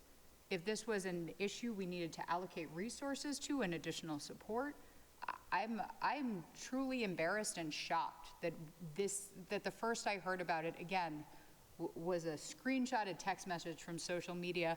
If I'm the only one, I'm happy to rescind my comments, but I think this was a true failure of communication amongst leadership, and I'll say, or I as a school committee member, I'll speak for myself, feel like I have substantial egg on my face and am embarrassed. Yep, and then I had Mr. Batone and then Dr. Phillips. Yeah, that was actually, the decision for the closure was 2 days before we started school, but it was my oversight not to communicate that to you when we were informed of the closure. I believe that we have a meeting on that day or the Monday after that decision was made. So I think that I missed sharing that. That was on the day that was the conversation around my goals. So there was so much on the plate, and I missed communicating that information to you. I think the decision around that came very fast to us as well, but as far as that particular sharing with you, I take ownership on that particular issue. I had Mr. Batone, then Dr. Phillips, and then Mr. Green. Thank you, Chair, through you. To the superintendent, thank you for taking responsibility for that communication issue. I want to just reinforce what Member Ackman just said. I was shocked, not at the lack of communication, but at the decision to shutter the doors of our public library during the time when our students most need an open door, when our students most need to be able to find safety and refuge in terms of books, learning, socializing in a safe learning environment that is not inside school, that is unstructured, but constructive and educational. Libraries are magical places, and one thing I love about Somerville is its dedication to its civic spaces, and I think what I'm seeing in the closure of the library during these 2 hours when our students need them most is a retreat from that dedication. And that is extremely depressing. We need to do more for our kids. We need to do more for our community. And whatever allyship we can offer as a school committee to the city to help engage our youth. I know that the school department had staff at the library at certain points to help ensure safety and provide services. We can step up. We are partners. Let's act in concert. Thank you. Can I make a couple of corrections? So I do want to take ownership for not communicating with you on that, on when that information was shared, but I don't want to take ownership for the fact that that decision really came 2 days before opening the school. I also want to correct the fact that we don't have staff working in the library. We have engaged with the library to address some of the challenges that they face, and they are real challenges, I have to say, but as far as being able to have a comprehensive solution, that has not been possible at this point yet. So I think we are trying to do, we provide many options for students, but I understand the library is also a center, a piece of community gathering, if you will, of teenage students. So that's definitely a significant need that highlights the need for not only a space like that, but also a teen center, and that's also a challenge that we need to address. Dr. Phillips and then Mr. Green. Thanks through you, Chair. I opine about this a lot, but we are surrounded by some of the best out-of-school time networks in the country. Providence, Boston, even Cambridge is doing really interesting things. They have all figured out how to create a citywide system that is not led by their public schools. And their public schools are not the only game in town. I really appreciate all the work that the district is doing to create phenomenal out-of-school time options for our kids, but that's not gonna do it, right? It's clear with the library, that's not enough. And so my question through you, Chair, to the mayor is, can you please share with us what's the plan to figure out how to get our libraries back open during these critical periods of the day? Madam Mayor? So we're working really hard. I would say the conversations with the Somerville Public School, the high school, and the administration has been for at least 6 months intensely. It's not just been in the last week. We're working to reopen the library school at dismissal, so getting back to the normal hours. School library services in a safe area are still available at the high school. That was never closed down. They're open until 4 p.m. The east and the west are open. We believe that the library has to be safe and accessible for all our constituents. So we also believe that the librarians, just like teachers and school staff, deserve a safe working environment. We don't believe that these two things need to be at odds, and we'll be working swiftly to resolve these issues. Some of the requests are cameras. They were installed on Friday. We're trying to make sure on the procurement process and the technology that's installed, you know, just all that detail to make sure they work. Additional teen spaces. So we have teen spaces. We're looking to expand that. We will convert usage of Founders Hall during the fall. That'll open, Founders Rink, because you can use artificial turf that we have put in there to have the volleyball pieces. The Edgerly is still used in the evening, though. for teens, as is the Powder House School. What teens asked us, because they were involved in this idea of community and teen centers, was 15-minute walk teen centers. They didn't like the idea of one location. So that is why, you know, I rolled it out as a direct result from teens and high schoolers who worked with city school staff and educators from the design school at Harvard to come up with plans, and they polled the teens at the high school.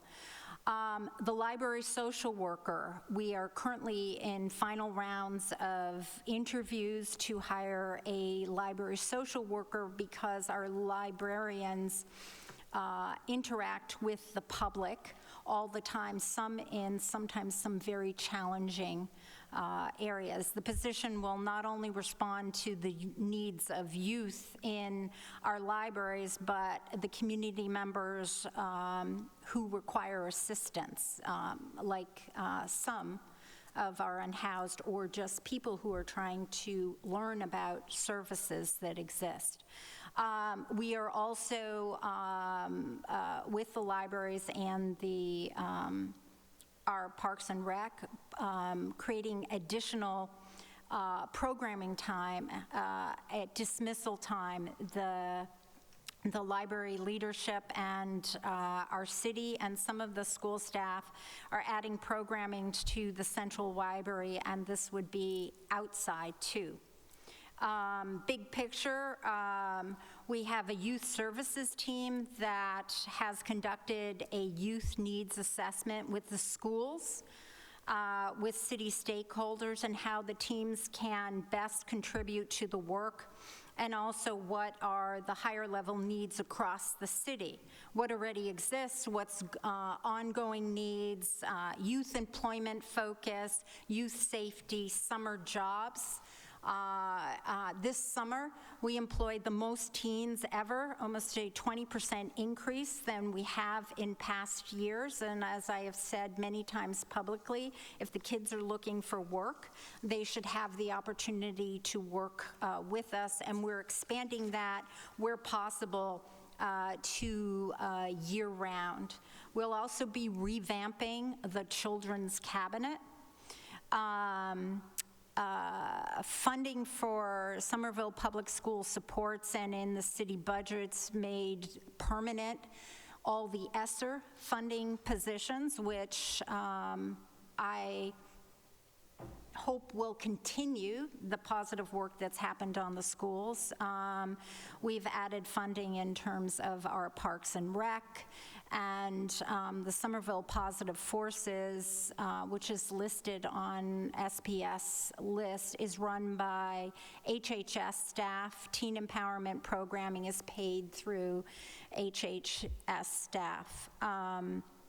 We're exploring design changes to location of doors, how to get in and out of the library, but also making sure that ADA compliance is there. As we know, the values of this school committee is not to bring in police, to be monitoring our youth, and we have learned that the community engagement specialists who know the children better, so we don't require ID. Many times when the students are over at the library, nobody knows who they are, or they might get the name or they don't. There is who to contact and who is it that we're talking about, because we want to be able to work with Somerville Public Schools to provide those wraparound services. We've heard that through Liz Doncaster that there is an understanding of who the students are. We've been advised by our legal office of the privacy rights, both on the city side and the school side. We brought our lawyers together to be part of discussions to make sure that the privacy rights on the school side are met, but to remember that we don't want to limit or create any barriers on the public library side. So we're working on that process to say, okay, if you know who the students are there some prevention or wraparound services that can be provided when the students are in the school from 8 o'clock to 2:35 in the afternoon. Restorative justice, my understanding is the Dean of Students is reviewing if we can implement this so that it's as productive without making students feel targeted. Those are to mention a few things, and we're trying to get it open as soon as possible. And as soon as possible is not months, but hopefully it's days. It could be sooner. I mean, it could be next week. So just to clarify, the library social worker you mentioned is a new position that the city is hiring? Yeah, it is a new position that I funded in part of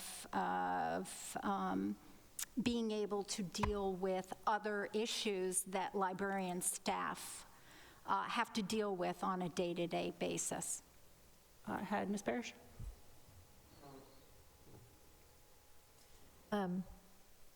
I want to just add my voice to those saying they were, shocked, surprised by the news and the way it was communicated. I appreciate the superintendent taking responsibility for a small part of that.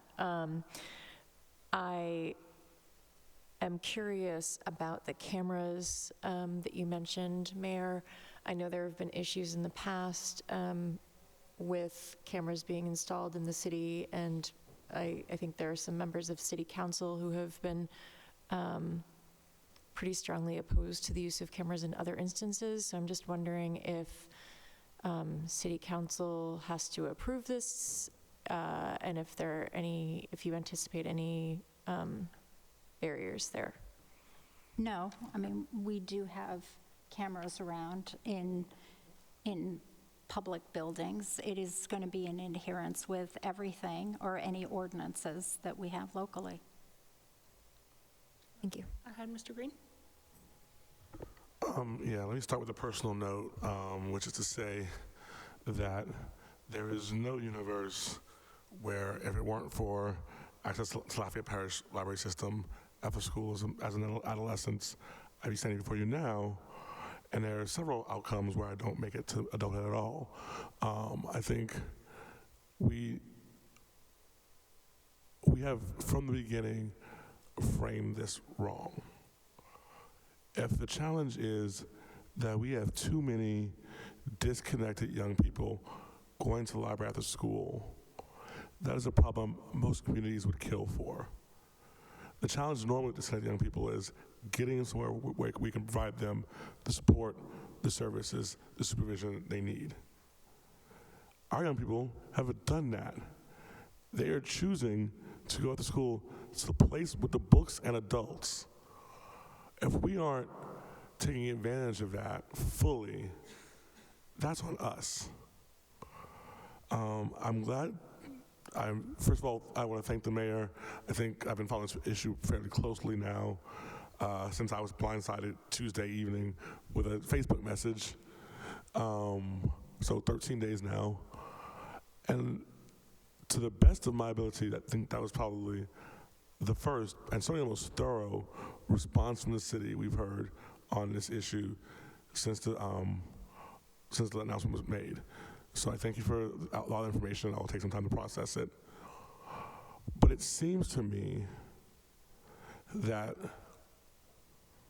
obviously I'm going to state, and I think Dr. Phillips pointed correctly, the answer was frankly discriminatory. And I think frankly, if someone hasn't filed a lawsuit yet, then that's pure luck on our part. And I think it's, literally the worst possible solution to a real problem. To Dr. Ackman's point about egg on our face, I was talking with several colleagues from school and other communities the weekend prior about Brockton's decision to pressure the Starbucks across the street from their high school to do something very similar, and how offensive that was. And then to be blindsided by my own city basically doing Hold My Beer, it's maddening. I know, I went back and looked, that the library director first brought this to her trustees' attention in January of last year. I know that they're having conversations at a lower level between teachers and staffers about ways we can help for a while. And so it strikes me as this conversation we could have been having as a community, again, for a year, where we could have found solutions where it didn't have to get to this point. Somerville is a passionate, committed city that loves to share its ideas. I think we've seen from the outpouring the last 2 weeks how many people have come up with ideas and suggestions and willingness to volunteer and help. Our librarians, and I feel like we had the opportunity to have been addressing this as a community for a year, and we haven't. So I'm hoping, in addition to opening the library ASAP, even with duct tape and hope, that we've learned from this and commit to doing a better job of actually working collaboratively to problem solve before things become crises. And also, I would just say to Mr. Green's point, to the thorough presentation just now from the mayor, is that information anywhere on the city's website? Has that gone out anywhere so that members of the public truly understand what the city is trying to do to address this? And if not, I would recommend that the city do so. No, there's nothing on the website. We're deep in the trenches working on it, but we will shortly. Okay. With no further comments, Superintendent. Thank you, through the chair. I know it has been a long list of things that I wanted to share through my report. There's one more that I'm really excited and very passionate about. As you know, after many months of collaboration across the district, our 5-year strategic plan is nearly complete. We have engaged with a graphic designer to bring this plan to life. It looks wonderful. You probably will have a little the benefit of seeing some of that design. Tonight, we want to provide another update to you and seek your feedback as we work toward finalizing the plan. Our goal is to have a final, polished, printed document ready to distribute district-wide around mid-October. This has been a truly collaborative effort, but I'm especially grateful to Chief of Staff and Strategy Amara Anosike and Director of Data and Assessment and Accountability Sam Elegine, who are here, for their efforts to get this plan to the finish line. And I'd like to ask Amara, as well as Sam, to share with you a brief presentation and data points for consideration as you review the plan draft. So Amara and Sam.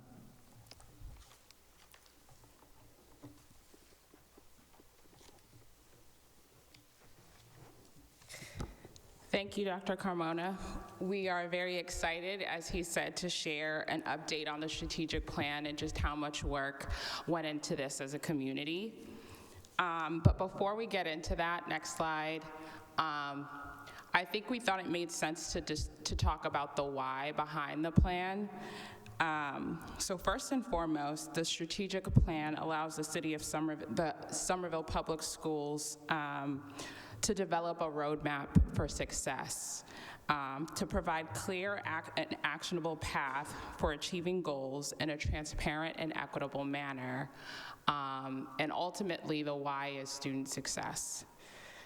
This is the first strategic plan for the district in over 10 years, and it really reflects our commitment to meet current and future needs. It also allows us to have an accountability framework to make sure that we are focusing on what we said we would focus on to measure progress over time, and to come before folks like the school committee, but also parents, students, staff, to share out where we are. And so this slide is a summary of the development process. As you'll remember, we spent all of last year getting data and feedback from the community in order to develop this plan. So we launched 3 separate surveys for students, families, and staff. We conducted focus groups across those stakeholders. We conducted root cause analysis sessions, and we also received multiple layers of feedback on the strategic plan from school district leaders and department leaders as well. And so over the summer, we, based on all of that input, and we'll go through that for the remainder of the presentation, we finalized a draft plan. We explored key measures and targets with school principals. We made sure that we developed systems to have this plan and the school improvement plans be aligned.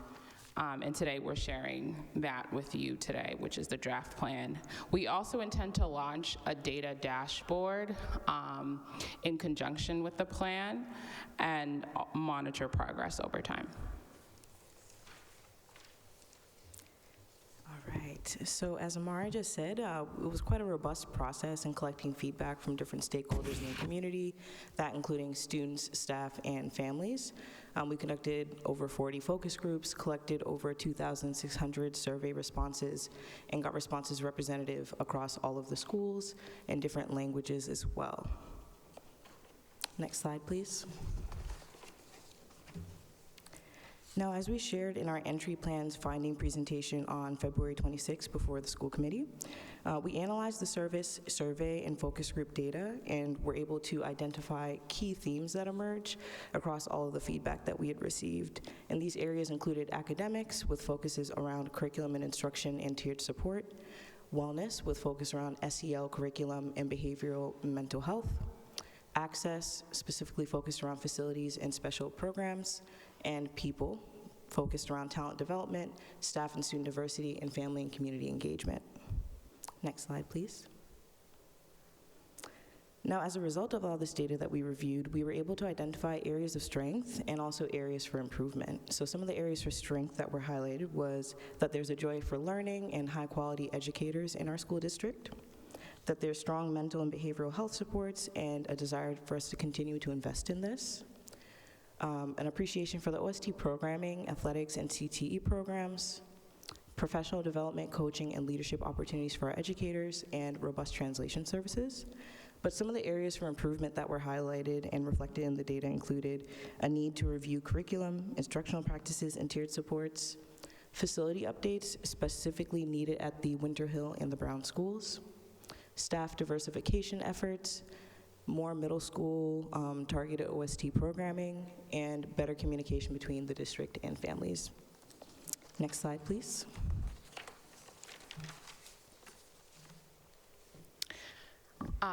So this slide really contains the components of a strategic plan, including the mission, the vision, the values, priorities and action steps, and key measures. And in order to develop the strategic plan, we wanted to make sure that the vision was truly collaborative and engaged. And so what we did was we looked at all of the school improvement plans, and we looked at what they said in their missions, visions, and values. And we also took from the school committee goals. We took from foundational documents across the district, including some of the stuff that Dr. Boston Davis is doing in the district ILT, to come up with a shared mission, vision, values, priorities, and action steps. And so that's why you see the logos from the different schools at the bottom of the slide. So with that, I'm excited to read the mission that we've come up with. Our primary mission is to cultivate independent and inspired learners who are equipped to make a positive impact on the world. We achieve this by fostering rigorous and joyful learning environments where students, families, staff, and community partners collaborate with a shared commitment to academic excellence and well-being. And for our vision, we envision a student-centered learning community where every student, honoring their unique strengths and background, is empowered to thrive academically, socially, and emotionally through tailored supports and equitable access to opportunity.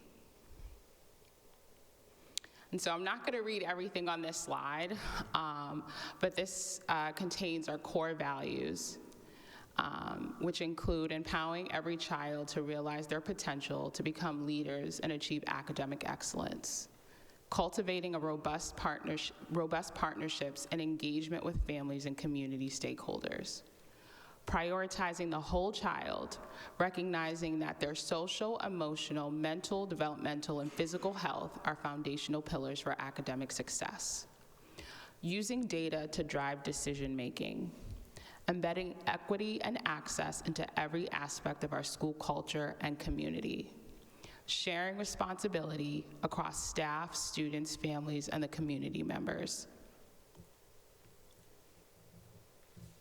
Wonderful. So we are really excited to give a quick overview of the priority areas that we're going to discuss a little bit more in this presentation. But our main priority areas are focused around academic excellence, wellness and joy, equity and access, and family and community engagement.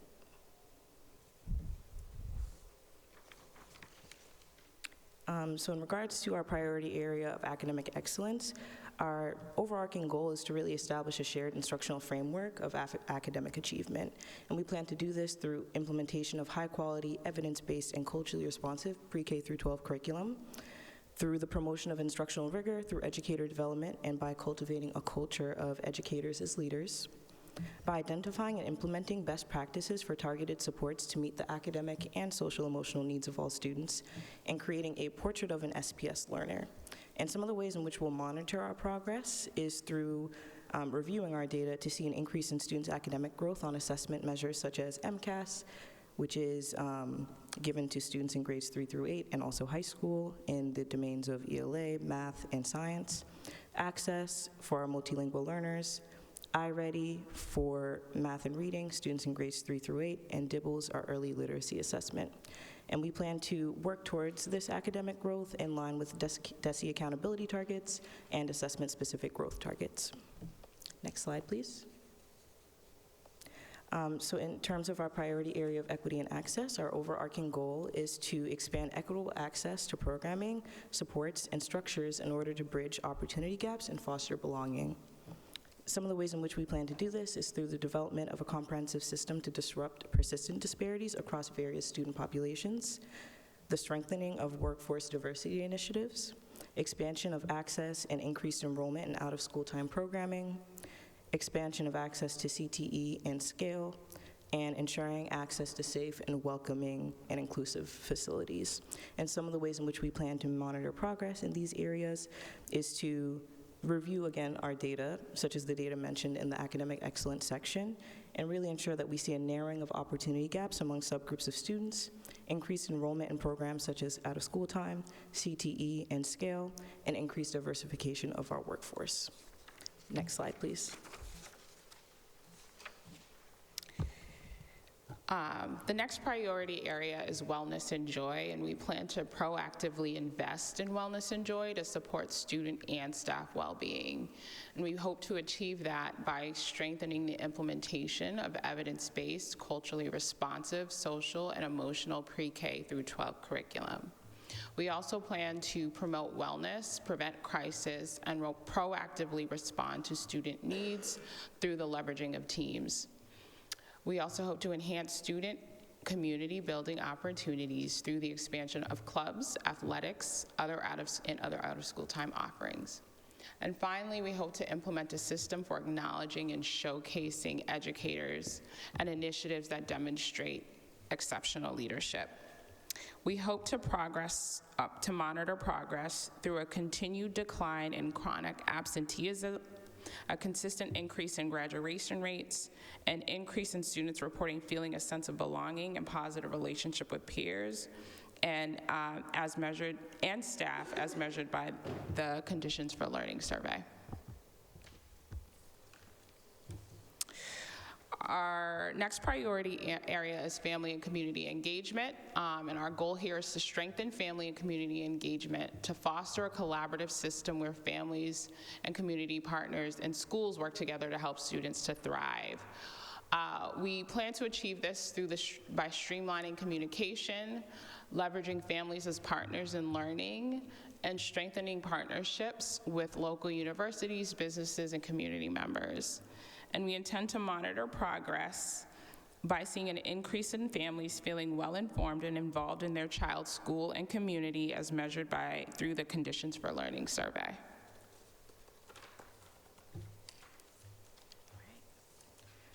As Amara mentioned earlier in the presentation, with the launch of the official strategic plan, we also hope to launch a public data dashboard that will also allow the community to join us in tracking our progress towards the goals outlined in this plan.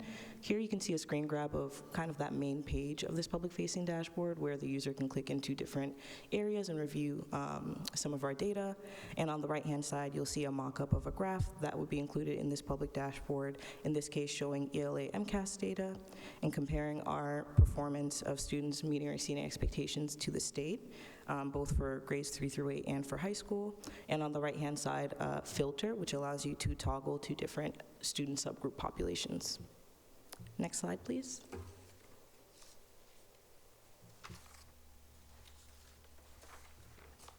So as far as next steps, we are here to submit the draft for your approval.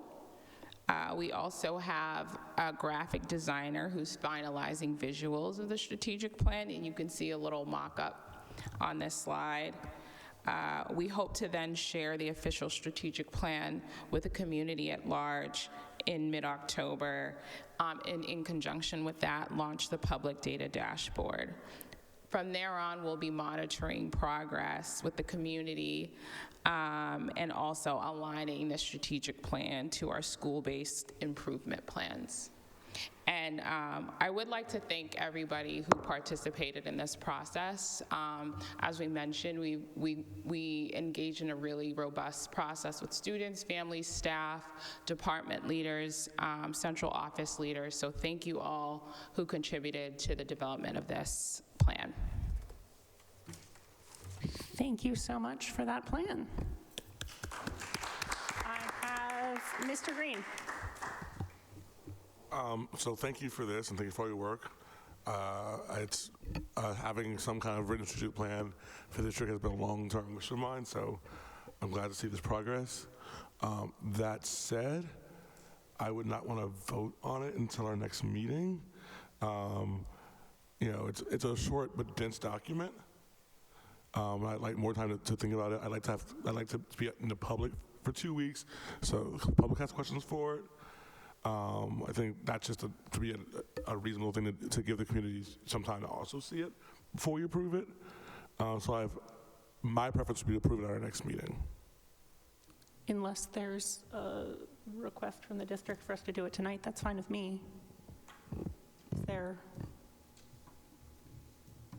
Superintendent, if we vote on this? I'm curious as to what type of metric will you be using to gather that feedback, or so how would you I'm not sure it will be. These are just myself. I would like time to really process it. And if there is something the community has to say about it, I'd like to at least have that opportunity, that window. Yeah, and just the question because we know how complex this process is after a year of reaching out to so many stakeholders and then going through a process of team editing with the entire community is complex. And so I don't want to create a false expectation also is that we are basically making 100 adjustments based on public feedback. So I just want to make sure that we're clear about what we're asking the community to do. And just to be clear, it is generally our policy to have 2 meetings before we vote on things generally. So I think that's more just in line with that. is Mr. Green's sort of point. And just for us to be able to process it more and perhaps ask more questions next time. Good, thank you for the clarification. I had someone else's hand up, Dr. Phillips and then Ms. Patone. Thanks, through you, Chair. This is awesome. This is so cool, and I see a lot that's in here that's kind of organizing the things that I think we are already doing and some new things that we've all been talking about for a long time. So that's really exciting. It really resonates with me. One quick request, I couldn't get the links to the C key measures here to work for me, so if it's possible to share those with me, I apologize for my tech problems. But my real question is, I'd love to know what the school leaders and department heads that you've shared this with have been saying so far. Do you want to go, or I can take this one? So the link to the C measures will likely be a link to the dashboard. So right now in this state, it's really kind of like a back-end document about where we get all of this assessment data and how we can track it, who the key players are in terms of measuring it. So that's why it's not working now. I think that we've gotten overwhelmingly positive feedback. I think that it went through multiple iterations from leaders and staff. And so it's not the same document that they saw on day one. And so some of the early feedback I can remember was, how can we get more specific on, say, tiered supports and language around that. And so we've been able to incorporate that in terms of looking at the whole child. How are we thinking about, yes, academics, yes, emotional well-being, but what about physical health? So you see that in there. So they really helped us to recognize some blind spots that we had in our mind, but wanted to make sure it was written down on paper so everybody knew that we were going in the same direction, if that makes sense. Ms. Patone? Thank you. Through you, Chair. Yeah, it's been a really impressive endeavor, and I really appreciate that you have kept the school committee abreast. So whatever feedback I'm going to be giving is probably not going to be, asking you to overhaul the whole thing, but certain things that were of value or importance to me that I either see or don't see. So it's kind of about nuances. And one of the things that I was thinking about is in the wellness data, and I'm just going to share a couple of things, and I'll probably have some more. I'm just going to share it publicly here. There's nothing about the youth risk behavior survey. I find that information is incredibly informative, particularly around trends of behaviors around wellness. So I hope that type of data gets incorporated. It just wasn't listed, doesn't mean you weren't going to include it. Another piece you talked about in one of the sections about academic excellence, a portrait of a SPS learner, which is incredibly exciting. The team that gets to work on that's just, I'm sure, super fun to do that work. I do know that we've done something like that at the high school level. So that's called, I forgot what it's called, but I even see the picture in my head of the city, and there's like these different sections. Highlander Habits. Yeah. Highlander Habits. Habits, thank you. So I hope that is going to get folded into, I mean, obviously if that has to be reworked from the high school's perspective, that's their prerogative, but hopefully building from that. So it just hadn't been referenced. And then I imagine, I was doing a little hand cheers in the back when I was reading about the data dashboard. That's something that I've been incredibly interested in for years and years and years, and I also understand how complicated it is. I'm curious, is there going to be more scope to this than what's really included right now? Because right now I'm seeing the data that we actually mostly have access to already, and I'm really interested in different types of data, particularly equity data that we don't see that somehow, or data around, I'm just going to use one example, our tiered systems of support. We've had that for a long time, but we've had a challenge with implementing it with fidelity and consistency across the district. And this is from a school committee member, not from a parent. So I might have a particular different level of detail or interest from a dashboard level, so I trust your judgment in terms of what people really want to see. But I would love to see or understand operationally how we're monitoring those types of things, because I want to make sure whatever we're investing in, we're ensuring that it is done as well as it can be and it continues to be done consistently. So thank you. Thank you, through the chair. Thank you for your comments. I really appreciate that. And I definitely share in your enthusiasm around that data dashboard. Right now, I kind of have a draft picture of what we hope to include in that. Some of that was presented in the presentation. I think it's tricky trying to find the right balance of maintaining privacy in reporting some data points versus transparency. But I definitely hear, questions and what you're hoping to see in the dashboard, and we'll keep that in mind as we work towards finalizing that and sharing that with the community. All right. Could I elaborate? Yeah, Just a quick elaboration. Two things. Great point around the dashboard and also the profile of the learner. The dashboard is pretty robust. It's been used in other places, and I am highly confident that it will provide not only a good understanding of where we are at any point in time, but also it will guide some of the assessments that we make internally of our own progress to see if we are meeting the mark in some of these goals that we're setting up. The second question about the profile of the learner is something that I'm really passionate about. I know that the high school has spent several years just building the one that they had, but it somewhat lives in the high school.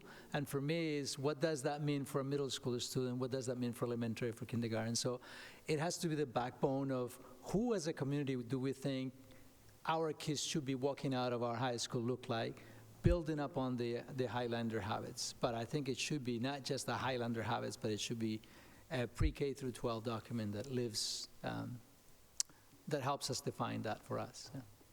Thank you. Great. If there are no further questions and comments, Madam Mayor? Thank you. I, through you, Madam Chair, I had stepped out for a bit, so I'm not sure if you've answered this. The wellness, the high level that I got on the wellness, I would encourage you to reach out to our HHS department to build on what school committee member Patone said about the YRBS.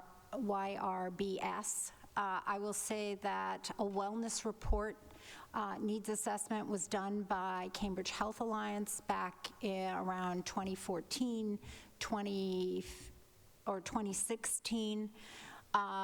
They did it by age group for the city of Somerville.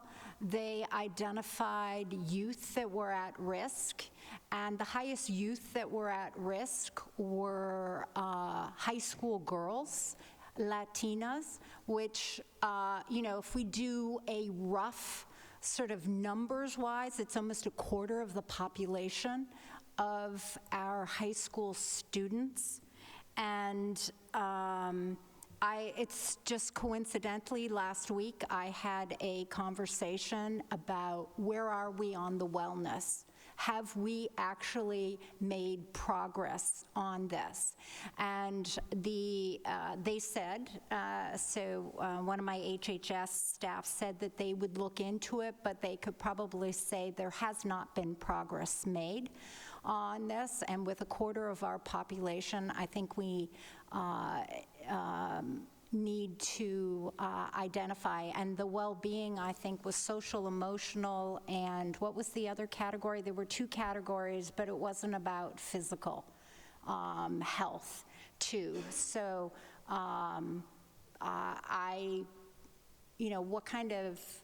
what else did you look at to come up with only those 2 points that fell under, that you posted on the wellness piece? So this was just a small summary of the plan. It's longer than what we were able to fit on the slide. Okay. I would just say, though, there were 2 bullet points. It would seem that understanding the physical movement and education and the higher rates of obesity and things should also be looked at. Thank you. I mean, using the data point from the last one, and I'm sure our staff can also help you with any information that you need. Okay. Thank you, Mayor. Yep. Okay. With that, this will be on our agenda for our next meeting. Superintendent, is there more to your report? Yes, one final piece is the school readiness memo. I believe that's also being led by Amara, or that was the memo that was sent through the memo that was sent through the city. Oh, sorry. Yep, before public comment. Oh, yes. Seems like a long time ago, I was I like, wait a minute. All right, and then we have the construction advisory update as well. Which we also that was part of what we did earlier on. So I am done with my report. All right, we have a few more things on our agenda. We'll do lightning round here. Field trips. I will entertain a motion. Field trips, anyone? I will move to approve the following field trips. On September 24th, 2024 through September 25th, 2024, for 36 fifth grade students from the Brown School to visit Nature's Classroom in Groton, Massachusetts. Travel will be by bus. Student cost is $250. On October 4th, 2024, 15 students from Next Wave Full Circle will visit Mount Monadnock State Park in Jaffrey, New Hampshire. Travel by van, no cost to students. And October 16th, 2024 through October 17th, 2024, 8 students from Next Wave Full Circle will visit Hancock Campground located in Cancomagus Highway in Lincoln, New Hampshire. Travel by van, no cost to students. Second. I have a motion by Mr. Bitone, seconded by Ms. Bitone. Is there any discussion? Seeing none, all in favor? Aye. All opposed? Motion carries. Have great trips, all of our students going fun places. Okay, that brings us to the second reading of the resolution in support of question 2. Mr. Green. Thank you. I want to apologize to my colleagues for not actually sending this to you physically because I got distracted these last couple of days. But the red text in the first draft where I was going to insert Somerville data should be replaced with the following text. Statewide, comma, including 24 high school students since 2017, comma. Okay, thank you for that. I will entertain a motion. I mean, I guess I move to approve. I have a motion by Mr. Green, seconded by Dr. Phillips to approve this resolution. Is there any discussion? Seeing none, all in favor? Aye. All opposed? Motion carries.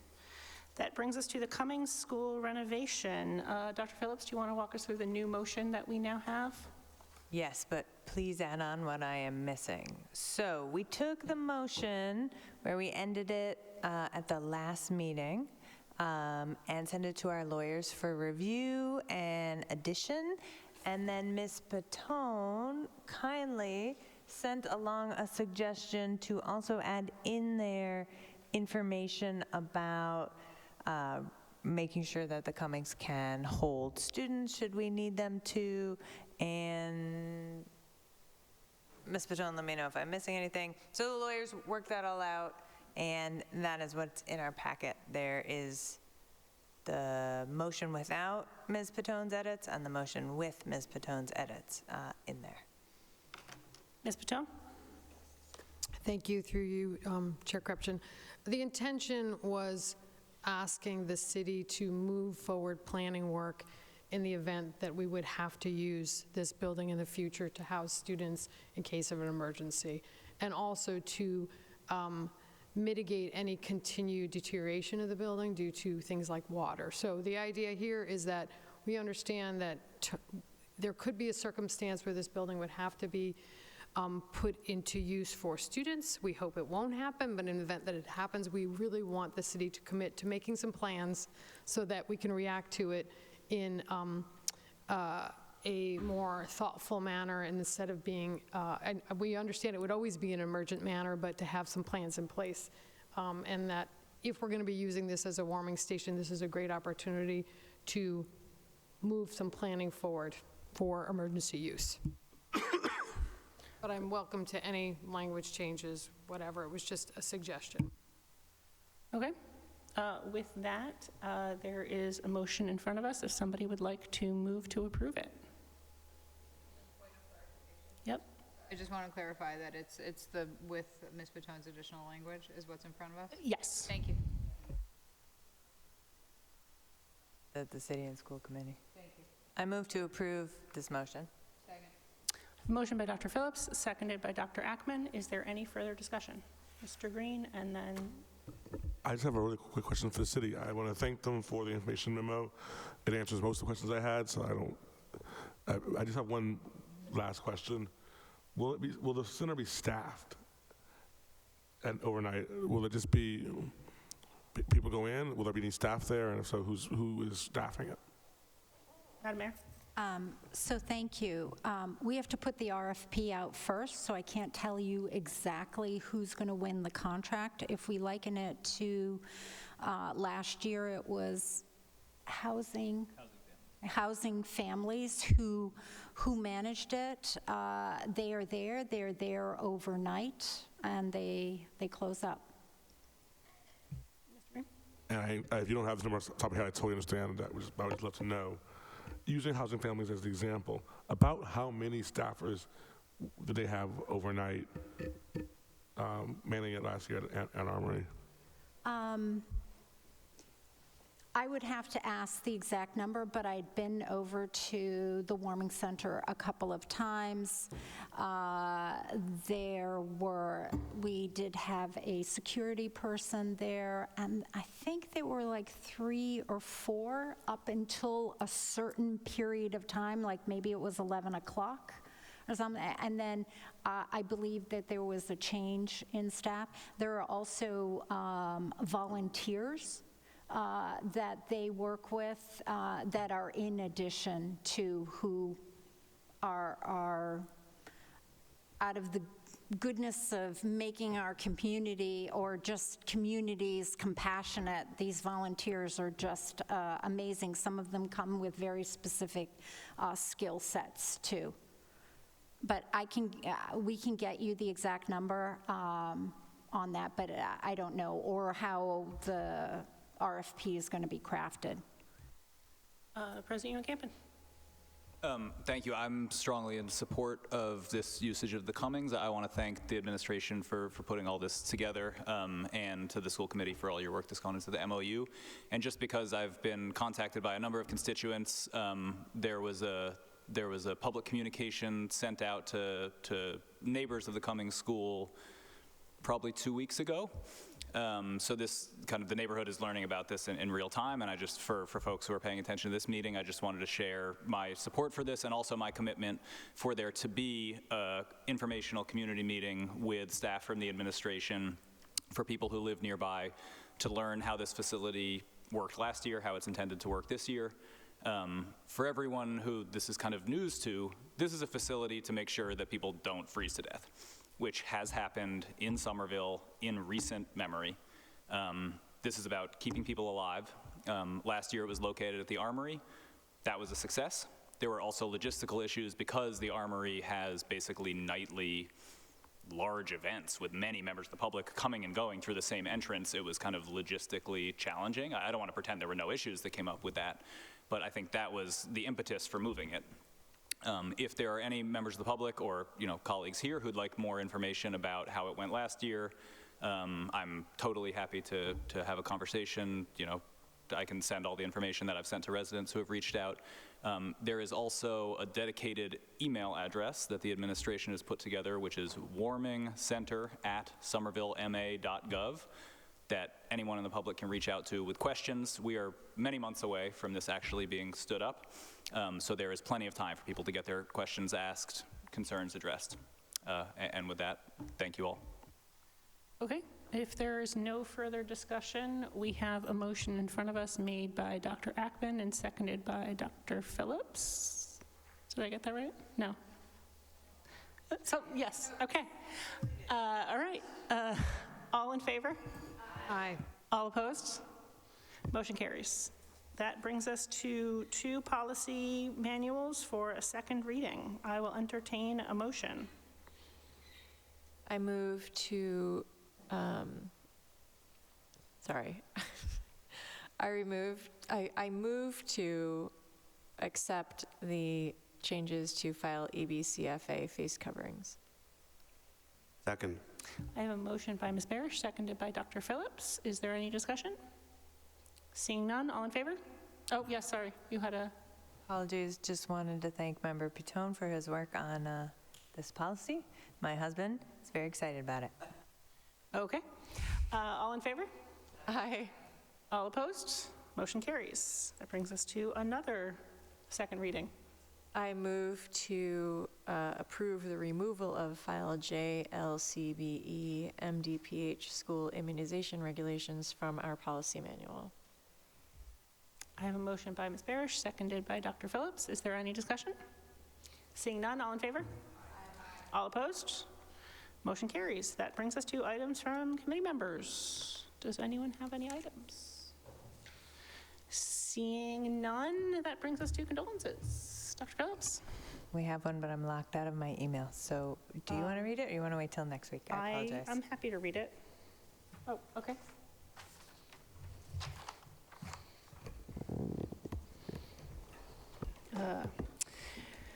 The Somerville School Committee extends our deepest condolences to the families of Joanna Smith Brown, mother of Christopher Ames, principal at the Benjamin Brown School.